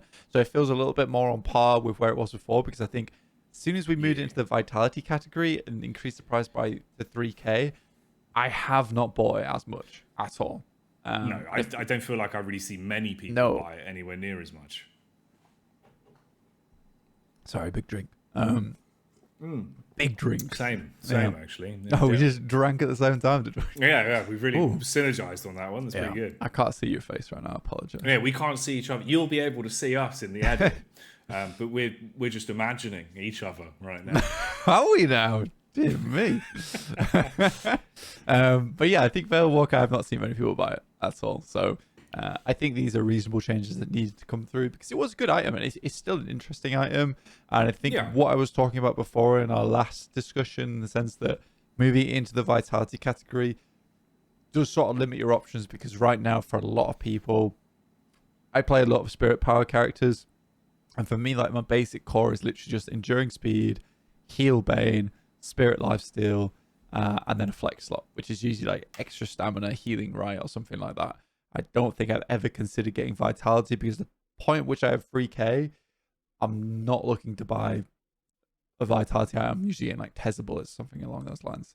So yeah, I think they need to make Veil Walker a bit more appealing. Again, it's also a struggle with Veil Walker, because it was one of those items that was appealing early game because it gave you a lot of that gank potential. And that's what it's built into, in the sense of that you leaving your lane, you're going through the veil that connects on the bridges, and you're getting a quick gank off that way. By the time that you can afford a Veil Walker, I think laning phase has ended. So for me, it's a weird item, because I feel like maybe the change would have been not to move from the weapon category, but just to get rid of it altogether, because it was too strong. I don't know though. I'm not sure. I'm not sure how they fix this. No, I get what you mean. Like, it's one of those where I don't know what the correct decision is in terms of how you keep it as a viable item, because it's cool and I like the way it works, but it was either way too strong or way too expensive, really, for the reduced version of Veil Walker that you could get. So feels like it still needs to be played with. Again, though, I imagine the issue you then run into is, like, you change the category, make it expensive, suddenly it falls off so much that Valve are then like, right, we need to buff it a bit, incentivize people to play with it, and then see how we can actually change it. Because it feels like it's always a very educated decision, kind of data driven in the way they try to change items. It's never sort of, let's change this and see, you know? I think that, honestly, if I was to consider a fix, like, I would reduce the duration on the invis, pull back all of the bonuses, and then just whack it as a 12.50 in the vitality category. Because I think that the main change that I really like was the fact they moved it off weapon into vitality. Because in the early game, a lot of times you had to be very selective with your vitality items and what you're buying to counter the other team. So you are giving up a vitality slot for it. But if you pulled everything back, it would still have that effect that it's really useful for in that early game, which is for ganking, and the fire rate bonus on top of it, and the little bit of extra weapon damage. It just gave you that little edge. Like, Lashes love playing with it. Pockets love playing with it. I think that, maybe that could be a change to go for. Just pull everything back, reduce the invis time, and whack it at 12.50 in the vitality category. I don't know. It could be. It could be. We'll see. You don't we'll like see. this. You never know. I'm just throwing out changes right now. No, it's all right, man. Like, you know, it's worth suggesting, hypothesizing, and seeing where we end up. Superior stamina, though, for something that has been changed. That's fire rate reduction. That's down from 15% to only 10%. Again, like, I really don't think that's that bad. The superior stamina, for what it is, should be mainly focused around its sort of escape potential, its general movement buffs. Fire rate being 15% is pretty high. Like, that's good flat damage that you're going to get from it. So 10% feels a little bit more reasonable across the board. Yeah, absolutely. Again, it's kind of pulling more items into the category where they're used for what they're used for, as opposed to having little cheeky buffs on top of it. And I appreciate the fact they're adding more resist stuff and HP regen stuff and sprint stuff to items as their add-ons, as opposed to effective DPS, especially in the vitality category, which is very nice. The next one is Colossus. What was that? I've dropped something. Oh, Yeah. God, it's terrifying. If that was my stun. Oh, you stunned me. You actually stunned me in the game. Yeah. I might need to buy Colossus. We're just going to buy Unstoppable. Why would I buy this item? Bonus HP increase from 500 to 600. No one cares right now. It's just not that good. I've not really seen people buy it. It's weird. It's weird. Again, it's one of those where like there's just so many better items that they just keep trying to make people buy it by like giving Colossus more and more flat HP. But I still just don't want to. I don't want to either. It's a shame. It's a shame. Yeah. Maybe we'll see. Maybe Colossus will get like a cool new flavor to it at some point. But yeah, not that crazy. Okay, so the next one, kind of interesting. Soul Rebirth. Obviously, added fairly recently. Kind of seemed like it might be cool. Had an interesting way to use it. Felt like the gimmick might be interesting. Hardly anyone buys it. The people that do buy it kind of just get owned when they do use it. So the cooldown reduction on that has been increased from 10% to 15%. I don't know if that's going to do much, man. I don't think that really fixes much of the core issues with that item. Got my little brackets here, the blinkers notes. Item sucks. Editor's footnote on that one. Footnote, item sucks. I don't think... No, I don't. I actually don't think the item sucks. I think you were saying this actually, and it was a good point you made. It was the case that the situations it's useful in are so rare and so far apart that the 6.3k invest into it just doesn't feel worth it. I think we can make a very quick comparison between it and Guardian's Angel in League, which I think has a lot of resist on top of it, and because it's a 5v5 and you have a lot more clean team fights in that game, having Guardian's Angel makes you less of a target to pressure, but because of how quickly things end in Deadlock and how quickly you vacate areas, by the time that you back up or by the time that a team has wiped out the rest of your squad, sort of not useful anymore. So I don't know. I don't know about this item, and honestly, this is a case where I defer to everyone watching the podcast right now and like to hear your thoughts on it, because for me, it's just not been it. It's just not been it, Chief.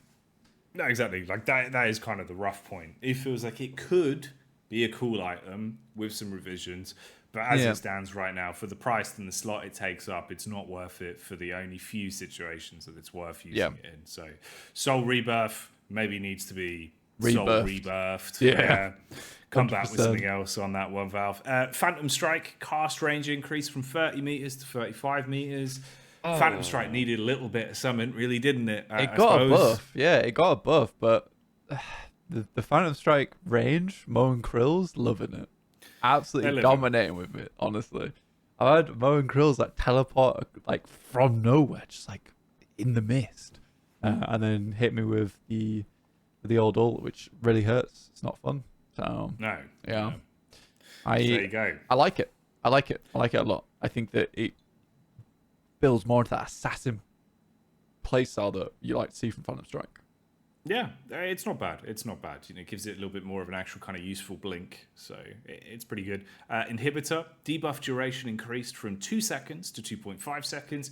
Again, 2.5 seconds seems to be the sweet spot. It seems like most things are falling in line of a similar kind of threshold of the way their timing works. So I'll take that. Leech did have a nice one, though, actually. Leech, for the first time in a while, feels like it's got a little bit of love on this one. Yeah. Is this actually in the patch notes? Is this actually what it says? Do you think I've just written this? I feel like you just wrote this in. It's like, now provides plus 30% degen resistance. Degen. Yeah, it's stopping all the degens. Stopping the degens. They can't get you. They can't get you. Goodness, I'd have to build this every single game to escape the degens. Protect yourself in lane, guys. Buy Leech, 30%. Degens is going to be avoiding you. They can't get near you. You're only going to get 70% of them. It's awesome. It's awesome. In brackets, reduces anti-heal effects by 30%. Thanks very much, Valve. Appreciate that for clearing that one up for me. I think it's a really good item, honestly. Again, I think a lot of people in the Vitality slot, at least one person, at least, on the enemy team is going to be building Heal Bane because it is a strong item. And for instance, when I'm playing 7, a lot of times I like to build into the ult for the late game. And if I don't have leech in the late game now, I just get melted midair, even with Spirit Lifesteal and Enduring Spirit. So having this plus 30% degen resistance is extremely nice. It's really, really good. And it does mean that I can actually out heal a lot of times whilst in ult, unless I'm stunned midair. So yeah, I think it's a really cool change and makes leech very strong. And I think a lot more people will be buying this as like an add-on item in the end game. Yeah. Well, there you go then. That's what's changed in Vitality. So the third category of items we've now arrived on the shores of are spirit items. So we can start to put these under the microscope a little bit.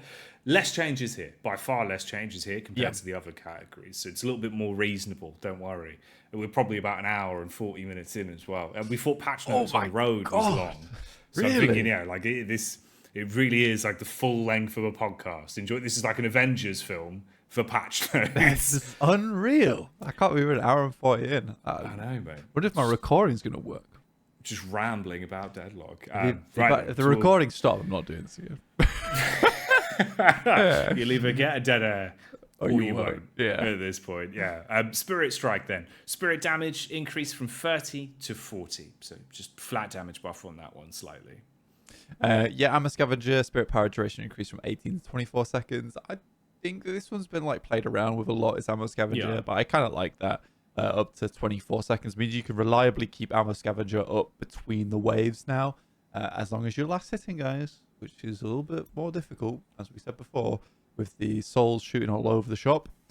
Cold Front damage reduced from 115 to 100, and Cold Front Spirit Power damage scale increased from 0.98 to 1.25.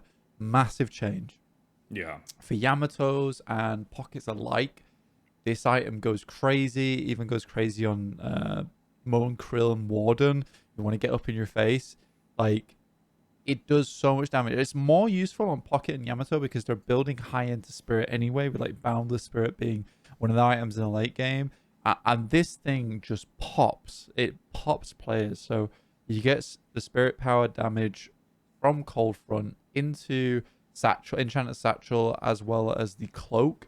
Like, it just burns you alive. So yeah, this is a big change and does make some of those characters that want to jump on you and get up in your face very strong. So it's one to watch out for.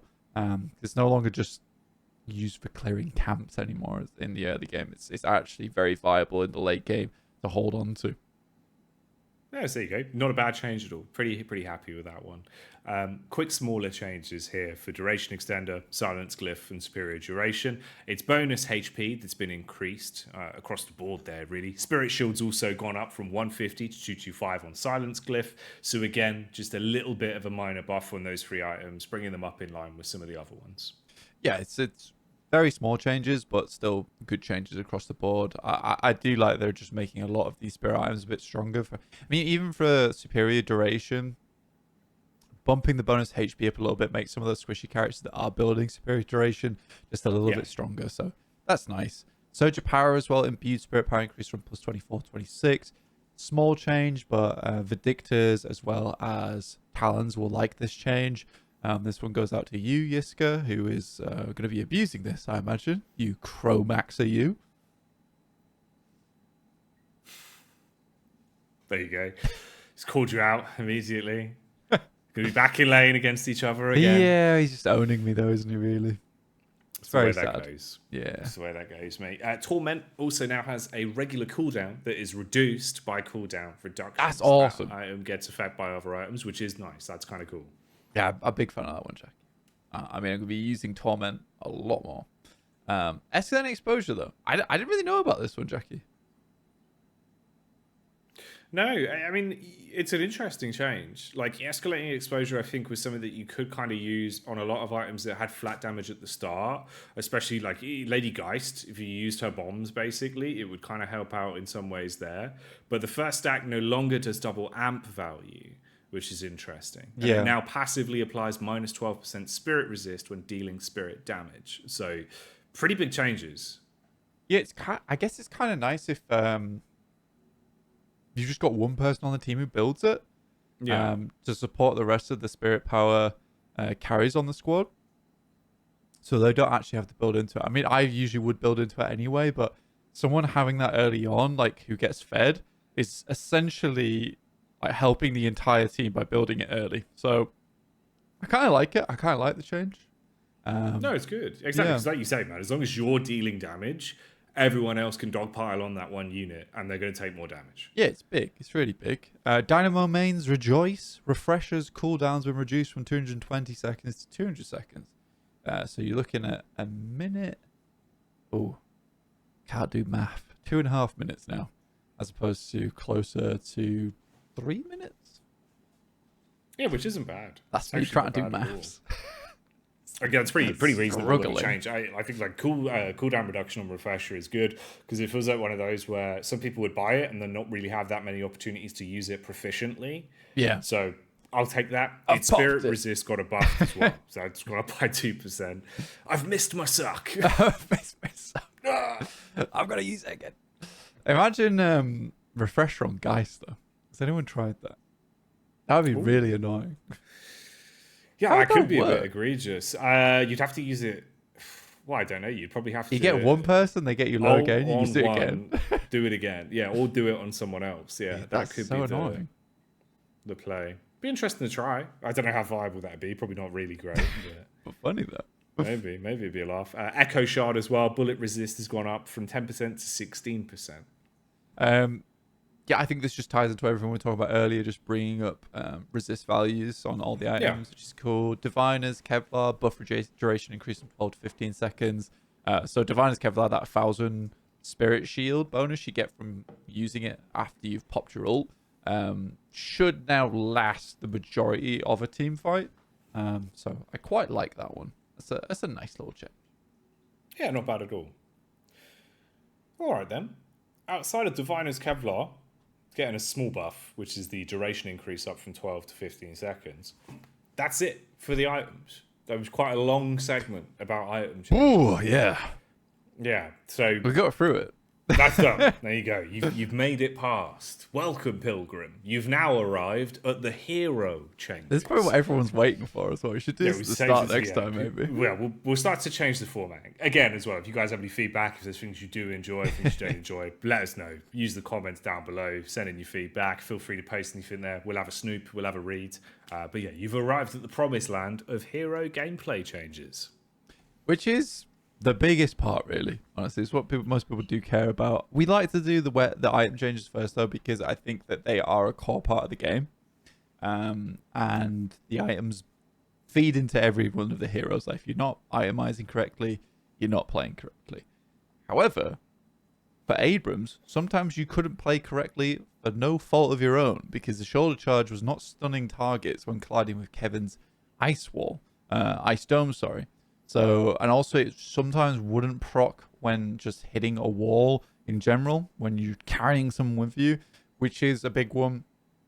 I think that's a very, very good change. And, well, it's not a change, but it's a fix. So yeah. I think for Abrams, it should be more responsive now because I have run into that a few times when I was testing Abrams out, where it's a case of really felt like I'd hit them against the wall and they would just squeeze between me and my big muscular 6-pack blue abs, and then they'd just like shoot out to the side and not be stunned, which is very frustrating. Made me furious. So that's not bad. Like, again, that's a nicer one where it is just general gameplay fixes to make it the way his kit should work, more responsive. Yeah. Double jumping out of seismic impact is no longer possible either. That's been resolved. So you can't just kind of dash away and avoid that with a quick old double jump. So no more speedy moves on that one. Again, just a nice general bug fix for that. So I'll take that one to the bank. Yeah, that is a good change for all Abrams out there. It's so nice. I used to do it so much as well on Yamato, just like double jumping the seismic impact, which is very annoying to deal with. His shoulder charge T3 reduced from 6.5 to plus 5.5 weapon damage. I think you were saying this, Jacky. I didn't actually realize it in the sense of that 6.5 is actually quite a lot because I think it was per bullet, right? That's the crazy thing that I think most people didn't really realize. Me and ZP were talking about this when that patch came out, because that flat buff of weapon damage is attributed to each individual bullet. So it's insane the amount of extra DPS you were getting from that. So nerfing that makes total sense. It might even still be a bit too strong for the way it works. Yeah. They've also reduced the impact damage from 200 to 175. And I think that's also a big change just because I think that was more about stunning people and getting off maybe some of your punches, less about doing a huge amount of damage. Like it was a reposition ability. It was meant to do damage, it was more of a stunning capability than anything. So yeah, good change on his ult. On to Bebop. Bullet resistance growth per boon increased from 2% to 2.5. Did feel very squishy after they reduced his initial 24% bullet resistance and just dropped that to 0. Yeah, again, like that's a fair one. I think some of the Bebop changes in here are pretty good. The way that you've now changed the sticky bombs to prioritize enemies over allies, I think that's smart overall, because obviously up close it can be a little bit clunky in the heat of the moment. So most of the time you're going to want it to stick to the enemy outright. That's going to be better for you, especially if there's creep fighting close to one another. There's candle troopers. I'll take that. The hyper beam changes are interesting because obviously last patch, the way it was written made it sound like it was going to be super chunky and then thin out as it goes. But instead it was actually just a flat AoE they added to his hyper beam, right? If you're up close, it does damage to you. That's now going to scale with Spirit, but that's for your duration. So you can get longer lengths on the actual hyper beam itself.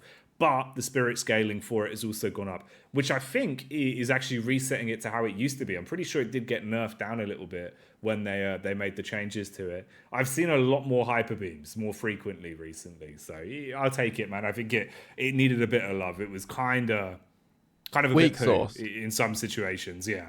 Yeah, I think that the cool thing about Bebop's ult was the case that you really couldn't duel him when he used it, and that was nice. Like unless you stunned him, you couldn't duel a Bebop as an ult, so it was very good for when you got in a team fight for just splitting off the enemy team, being able to create pressure from the distance, giving its duration increased by spirit power now as well, including increasing its scaling. I think it's a good change. I think taking that away from Bebop kind of took away a little bit from his kit. Where it used to be before, where I could completely out DPS and out heal 7 midair, couldn't do that anymore. So I hope that this change has kind of reverted it back. So I like that, and I think that Bebop definitely needed a little bit of love because the amount of Bebops we've had in our games who have just been struggling. It's nice to see him get a bit more into a position where he's strong again. Dynamo's kinetic pulse width increased. Got some more girth on that pulse, which is nice. It was a little bit hard to hit sometimes. Yeah, a little bit bigger. Recharge time on that is down by a second as well. So again, smaller buffs, but ones that you'll probably notice in terms of the gameplay. His rejuvenating aura has also had its spirit scaling increase from 0.4 to 0.5. Looks minor, but probably you actually would feel that one in terms of getting the extra health back, because that's not bad. Next one is Grey Talon. Charge shot collision size reduced by 10%. I don't know if this was coincidence, but we did talk about this on the last patch notes breakdown. So that's nice. I'm happy to see that one. Again, the charge shot does so much damage, and it wallops. It does wallop, and then increasing the amount of imbued damage from what's it called? I'm gonna go up. I'm going up. We're going to find it. Surge of power. There we go. Increasing the amount of damage on surge of power and applying that to charge shot. Yeah, it was just hitting very, very hard and was too easy to hit. So now it feels a bit more skill shot orientated. So I like that. I like that a lot. I think that's totally fair. Like, be it coincidence or be it someone was listening, which would take that. That's kind of cool. It's a good change. It's an outright good change. That's why we were saying even in that patch notice on the road, like it just reduces some more, like make it smaller, please. So I'd take that, man. I think skill shots being a bit more skill shot oriented is for the best in the overall skill ceiling of the game. Mm-hmm. Guided Owl though, that's had a little bit of a buff to it.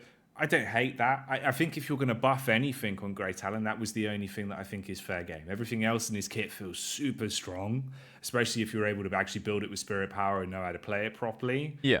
So yeah, I think Guided Owl getting a bit of a buff to its radius and its cooldown reduction, that's okay. That's fair game. Yeah, because they changed a lot about the Guided Owl. So I even got like sort of how Moen Krill's ult provides him more extra HP every time he kills someone with it. Now with this one, if you kill someone with the Guided Owl, The missile drone through the air, very fun to play with. The AC-130 The coming in. AC-130 incoming. Yeah, so that's really awesome because you get extra spirit power for every kill you get on that one, and giving it more opportunity to be used. So the cooldown reduced from 120 to 110 seconds. You get improved cooldown. Also, I think it's minus 50 seconds of the cooldown. Is it's T1, I believe. Yeah, you can use this a lot more, and it's going to be a lot more easy to hit those big shots. So I like that a lot. That's a very, very good change. Honestly, Grey Talon's becoming one of the characters I want to slot in a bit more often, though. Yeah. These are interesting changes for Hayes as well. So it's weirdly worded, but her bullet damage fall off is now 20% more fall off than default. So obviously her damage fall off for dealing damage over distance is now 20% worse than other characters for her, effectively. Yeah. So that is a nerf.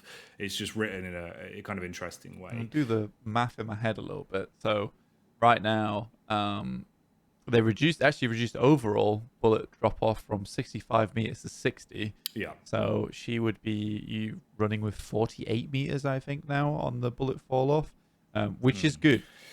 Yeah. So you're fighting from range, not as proficient for her anymore. Kind of better overall, actually, probably makes sense. This one's nice, though. There's a lot of heroes that now have more interaction on ziplines with abilities. She was not one of them. Ziplines were a nightmare if you wanted to smoke bomb off them. You can now smoke bomb on a zipline. So quicker getaways, potentially for getting like out of lane, trying to juke around corners, stuff like that. I would take that. Actually, with the movement increase on that, when you get it up to, I think it's tier 2 as well, that could be kind of cool to see how that interacts on a zipline for the speed boost. So that's not bad. Yeah, getting around to assassinate people really quickly without having to jump into lane before you get it. I wonder if you get the speed boost, like you were saying, on the zipline as well as. So we'll see about that. We'll test that one out. Afterburn T1 and T2 swap for Infernus. So originally when we checked this one, because Jacky was on Deadlock and then he quitted out of it even when I needed it. As I said, from he's recording. I get it. Victims deal less spirit damage was the original T2, I believe, and the T1 was +1 duration. And they've swapped those around now, which I think is a very good change because a lot of people were maxing 1 on him, which makes you do more damage to characters, or putting points into 2. And just being able to put 1 point into Afterburn and get +1 duration on it was so egregious. So now you actually, you have to spend some points to get that now. I think it's 3 AP you need, which will make Infernus less of an issue in lane, I would say. Yeah, which is cool. They fixed the smaller movement bug related to Infernus as well, where previously he was unable to slide out of Flame Dash. So you can now slide coming out of his Naruto run, which is pretty handy to have.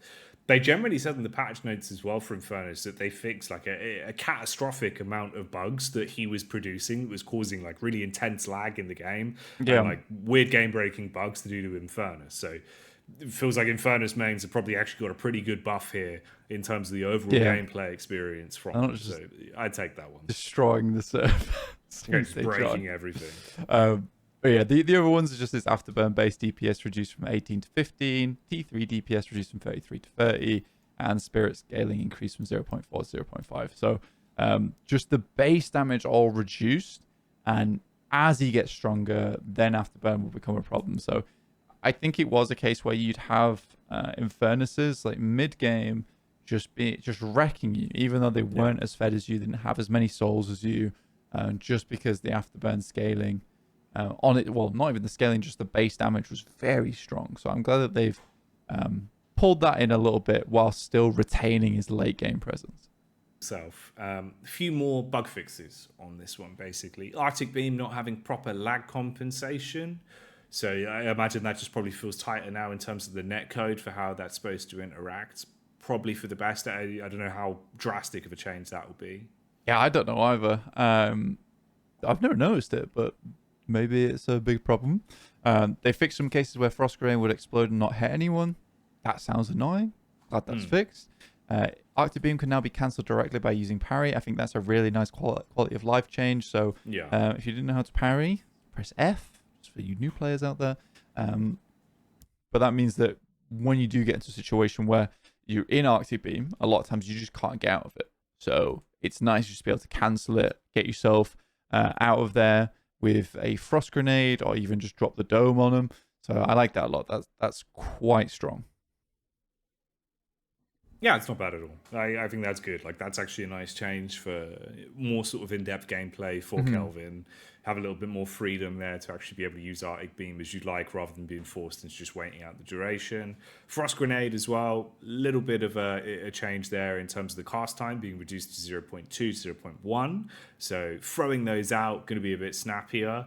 That's probably for the best. Like, in terms of getting quick grenade casts off, that'll be nice. And the recharge time is down by a second as well.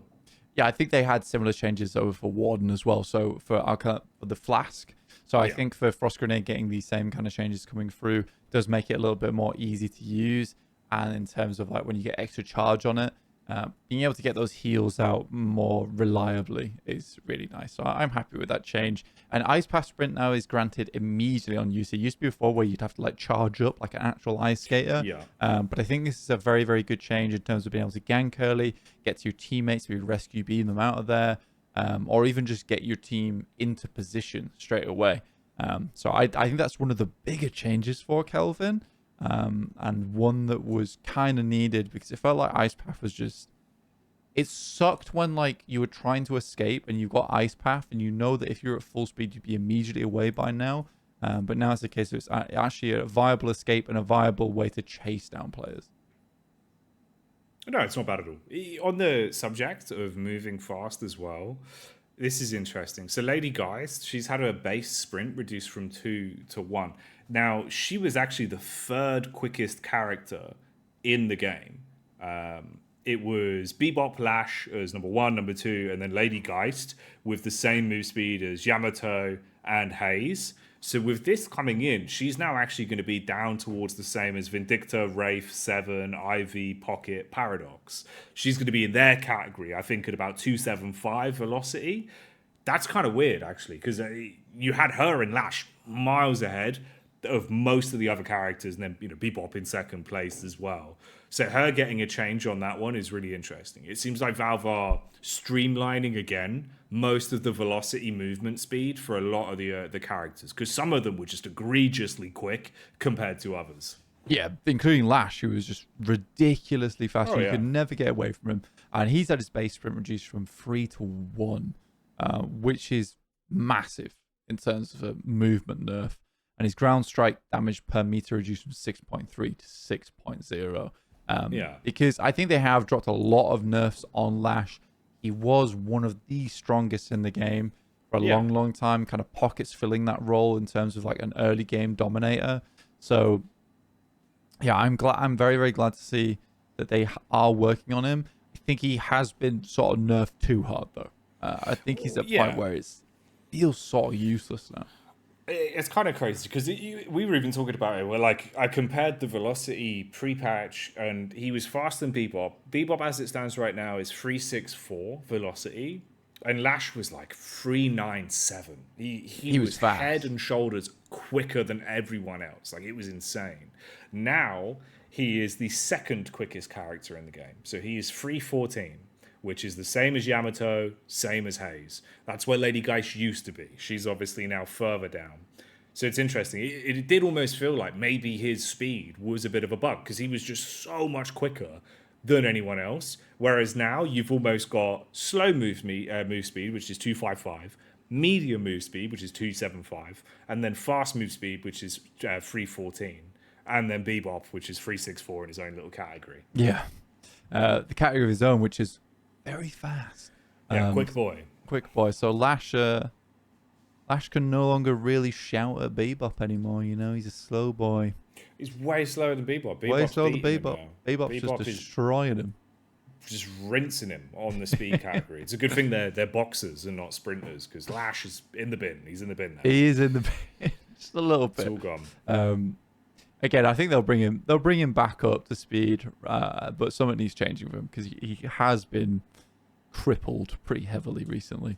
McGuinness, on the other hand, even like a 2 on the sprint would be fine, rather than 2 on the sprint. 2 is okay. 3 is ridiculous. 2 is fine. Yeah, I think 2 is fine. In terms of just moving around the map, I feel like that's what Lash is good at. Getting into position, ganking. So I think a 2 on the base sprint would be pretty decent. Moving now on to McGinnis. Mini turrets no longer target immune structures. I don't remember seeing any interactions like that. I think that's just a bug fix, really. I don't think anyone was abusing that. Heavy barrage, cast / aim behavior improved for indoors and close range, because by God was that camera angle bad. Yeah. This isn't one that I've noticed too much. I haven't played much McGinnis post-patch, but playing against McGinnis's, it doesn't feel like it's like crazy different. It just feels like it is a bit easier to actually pull them down and kind of get them to hit. Rather than shooting so far off in the distance, it kind of does, you calculate for the fact you're indoors. Yeah, which is nice. They reverted the recent melee damage reduction, so she's back up to hitting like a truck again. She's a beefy girl at the end of the day, let's be honest. She's got some big muscles. Fixed Health Nova not working on mini turrets. I don't think many people have used Health Nova. Again, this is more bug fixes for the turrets. And mini turret base HP increased from plus 50 to 75, which I have noticed. I've definitely noticed that they are much harder to kill now, which is nice because they fell over. They're tanky now. Yeah, like you actually notice it. It was even like, obviously at the start, but the podcast when we were talking about Viscous, his splatter, the way that feels like it rinses creep. It just clears like whole waves. Yeah. Even using that against turrets, it feels like they kind of withstand a bit of a wallop. So, yeah, it's noticeable, which I'll take. I think, if anything, turrets kind of got, I don't know, maybe a bit too nerfed recently. They got obliterated, right? Yeah. They kind of really lost their steam. So, giving turrets a little bit more love and bringing them back up, because that should be the focus of McGinnis. I think our turrets should have a lot to them, and then maybe she shouldn't be as strong at just punching you to death. But yeah, it is what it is. Maybe the biggest change in terms of the hero category is that Mo and Krill can now reload whilst burrowed. Oh, hallelujah. This is awesome. I don't know how he's reloading, but he is. I think it works, because obviously, like, Maurice is digging, yeah, and Krill's reloading. He's fumbling. Yeah, like dirt slapping him in the face, like, where's my magazine? oh, there's dirt in the gun. It'd be kind of fun if you had like a random jam chance. Yeah, whilst you reload. You got dirt in the magazine. That would be good. Like 20% chance or something like that. Yeah, just Maurice just sniffing aggressively in panic. Help. Yeah. So that's a cool change. I like that one. Paradox Kinetic Carbine time slow targets. Ooh, let me say that one again. Paradox Kinetic Carbine time slow targets that were moving before the time slow will now resume the momentum when time slow wears off. So basically, I will always call this the pseudo paradox stun, because it does feel like a stun. It acts like a stun. When you get hit by Kinetic Carbine, no longer will it stop you dead in your tracks, which was really quite rough to deal with. So now if you're dodging out the way and you get hit by it, you'll retain the momentum from beforehand and dodge into position. A lot of times that was pretty tough to deal with, where she'd catch you out of one of those, and then there's not much you could do after that because you just get chased down. So at least now you retain that momentum as you're running away. So if you get hit, it's not the end of the world. No. The next one as well is actually kind of interesting, because her bullet and Kinetic Carbine itself's projectile speed has gone down by 10%. So it's 10% slower using those now. I'd say her base gun was pretty damn fast. Like, for actually getting last hits off, for dealing damage over distance, it was pretty sick. Yeah. And then Kinetic Carbine especially, if you were on point, like if you could aim with it and were pretty good at tracking and tracing, you were going to hit that 9 times out of 10. So slowing it down a little bit makes it slightly more forgiving. By no means is that enough of a nerf that you're going to see Paradox falling off, but I think that is a bit fairer. Yeah, I think that there's a lot of times where, when I was playing Paradox a lot, you'd hit people with the Kinetic Carbine and you'd hit them mid-dash. Now, I don't know if that's going to happen as much anymore, in terms of, like, I feel like if I've hit someone and I see them mid-dash animation, I feel like I've sort of cheated them out of the game, because they have tried to dodge it, they have tried to get out of the way, but there's not much you can do, because it sort of acts more like hit scan than anything. So yeah, we'll see if that changes too much. And you're right, yeah, the projectile speed was just crazy for last hitting. It was so difficult to deal with. It was really, really quick. And having an ammo count of 54 base in the early game, like, she could just bully you out of lane, just perma shooting you. Yeah, 54 is, it's like a big number, dude. That's like halfway to 100 and a little bit more. You know, that's They've just swapped it around. They have actually just rotated it. So 9 less ammo on that one. Maybe. They accidentally wrote the wrong number. No, I'm just... It would be funny though. Yeah, just realised now. Valve? Oh, hang on a minute. No, but yeah, I think the reduction is good, and it puts it more in a reasonable spot, and is a nice round number. So thank you guys. Pocket affliction damage dealt over 18 seconds instead of 16, so this is a nerf. It's the same total damage but lower DPS. Sticks around for longer though, so can be kind of annoying.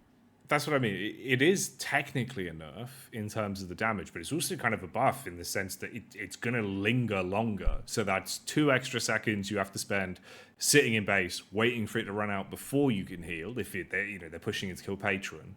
Yeah. Or another 2 seconds that you feel like I might have to give up on this fight here because I'm still ticking, you know? Yeah. So yeah, it's a weird one. It's a bit of a juxtaposition on that one. Yeah, a bit difficult. His Enchanter's Satchel, T3 was changed from disarms to 2.5 seconds to applies minus 40% fire rate for 4 seconds, which I think is a good one. The disarm was crazy for 2.5 seconds if we put that in relation to the fact that I think late game his Satchel was around about a 6-second cooldown. So it's like you were disarmed 50% of the time, which is really rough to play against. So I think a minus 40% fire rate is more in the category of what, as we like to have it, fun. It's more fun to play against as opposed to, right, cool. All in all, I think the less disarms in Deadlock, the better. Like, you know what I mean? They should be a bit more situational. They should be a bit more of like, you have them as a one-off, maybe on items, maybe on like, an expensive use ability. But general disarms feel kind of cheese. They feel kind of cheese. So changing that to something that's still player-roundable, which isn't a word, but having a fire rate reduction, at least you could still navigate around that, right? Like, you can still fight. It's not outright just, well, I can't actually shoot back right now. So yeah, I'd take that. It's an AoE that's really hard to dodge as well, right? So I think they've put it more in line with Yamato's slash, which again, that hits a wide range in front of you. It gives you a fire rate debuff, which is fine. And you're right. I think that the less disarms, the better. And the disarms that are on characters right now, I think are reasonable. Like Vindicta with a tether. The tether's not easy to hit a lot of the times, and you have to get all 5 points into it. And you can dodge it. It takes a while to hit. Same with Bebop's bomb. Like, he has to stick that bomb to you, and it's the last upgrade. So you first of all have to let a Bebop get it up in your face to put the bomb on you before you get disarmed. For the pocket satchel, it was the case he literally just jumped on top of you, popped it. It drops in an AoE radius, which is quite large, and you disarm. So it's too easy to get the disarm off. So that is a great change and should make life a lot easier for everyone playing against Pocket. Seven, on the other hand, he's also had some nerfs, more no fun allowed nerfs, so I like that a lot. Static charge stun duration reduced from 1.25 seconds to 1.1, and the T3 stun duration reduced from 1.25 to 1.1. So it goes from being a 2.5 second nerf to a 2.2 second stun to a 2.2 second stun. So I think that's a very, very good change, because it did feel like late game and at least early game so rough to play against the stun. Well, especially when you're getting like those chain stuns off, if people would run into one another as well, you could ruin teams with that. So I think that's fair. It's still super strong. Like, by no means is that one where it feels like Seven's lost his ability to have a really powerful stun. It still can entirely ruin the lives of some heroes if they try to ult beforehand, or if they panic and use the wrong abilities. Like, it's still really good. Static charge has also had its radius increase from 5 meters to 7 meters, so that's kind of the fall off, right? Less stun time, but further distance to be able to pull off those stuns. Yeah, potentially hit more people in the team fight if people aren't paying attention. So I like that. It's more on the player to determine like how badly this is going to go for them. So yeah, that's a strong change. Also, his big fat head no longer takes as much damage. So his headshot damage taken reduced by 25%, because he did have a big fat head. Huge head, man. Gigantic. Like, his head hitbox must be so much bigger than most in the game, because it's like a square with a big, circle on top. Very easy to hit, so I'm glad that they changed that. It does make him a little bit tankier. Vindicta's flight cooldown reduced from 45 to 40. That's a nice change. It did feel extremely long as a base cooldown. Like this, I think that's the same cooldown length as Paradox's ult, which feels sort of wrong, right?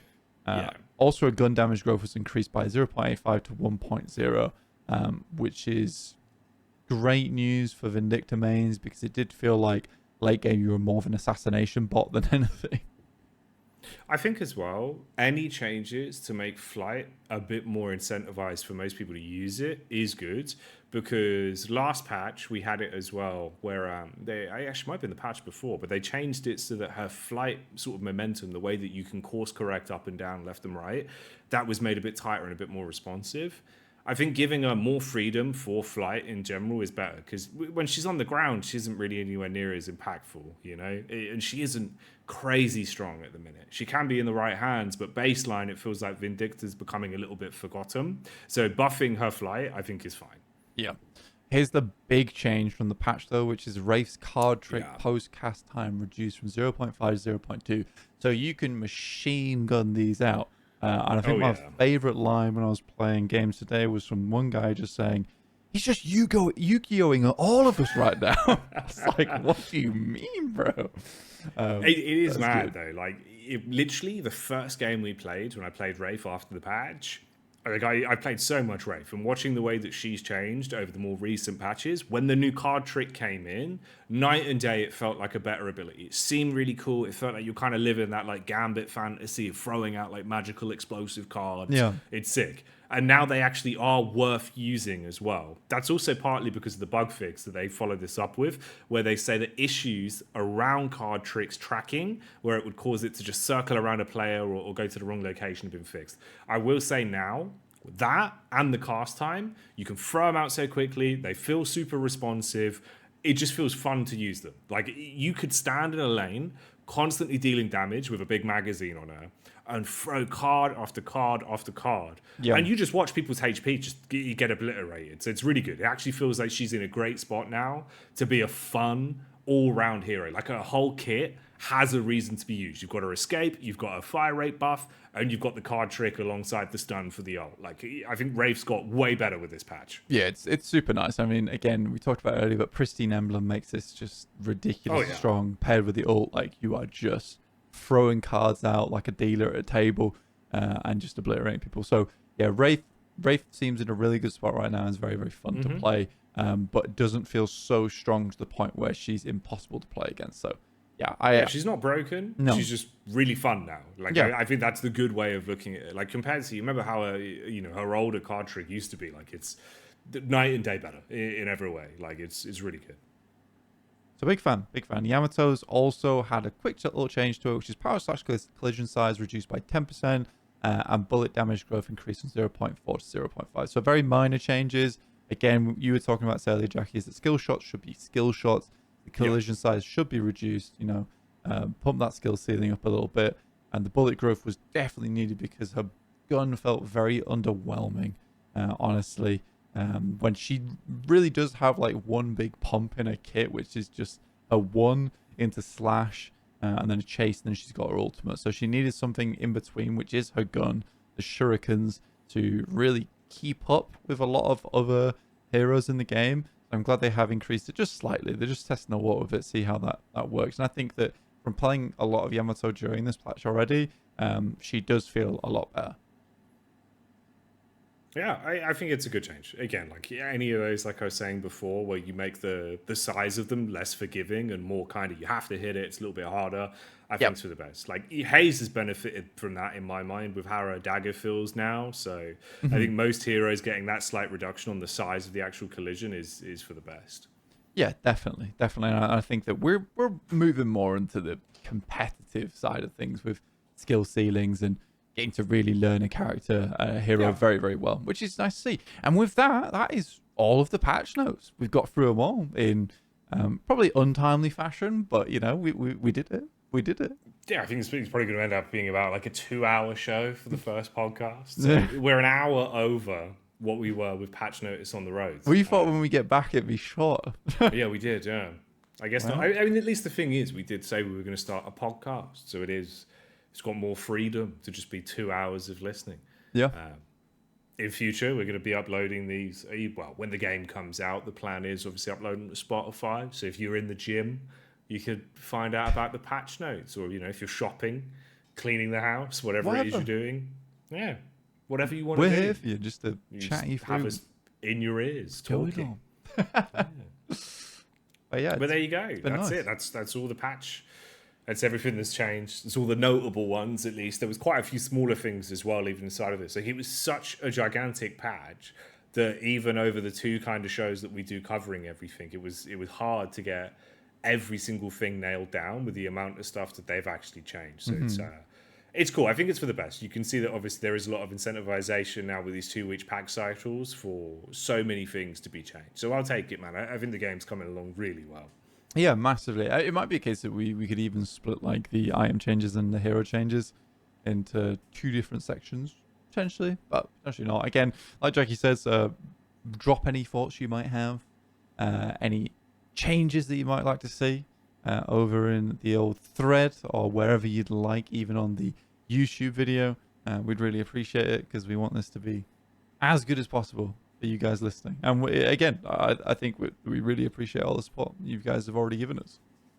No, absolutely. Definitely. It's been good to see the feedback so far on what everyone's been saying. By the way, as well, whilst you're at it, leaving your comments, feel free. If you've got any cool Viscous replays right now, send them over, and me and Blank are going to be checking those out in the next installment, doing a little bit of commentary over them as well and seeing how those go. We want to see what the community gameplay of Viscous is looking like, as he seems super fun right now. So definitely send any of those highlights over, or your replays in general as well, as we've got some other stuff we're cooking up that will be coming out soon. And if you want to be involved with that, sending over your match IDs and your key moments would help us. It really, really would. So thanks again very much for watching the show, and we shall catch you out there in the playtest. We'll see you very soon. Bye-bye.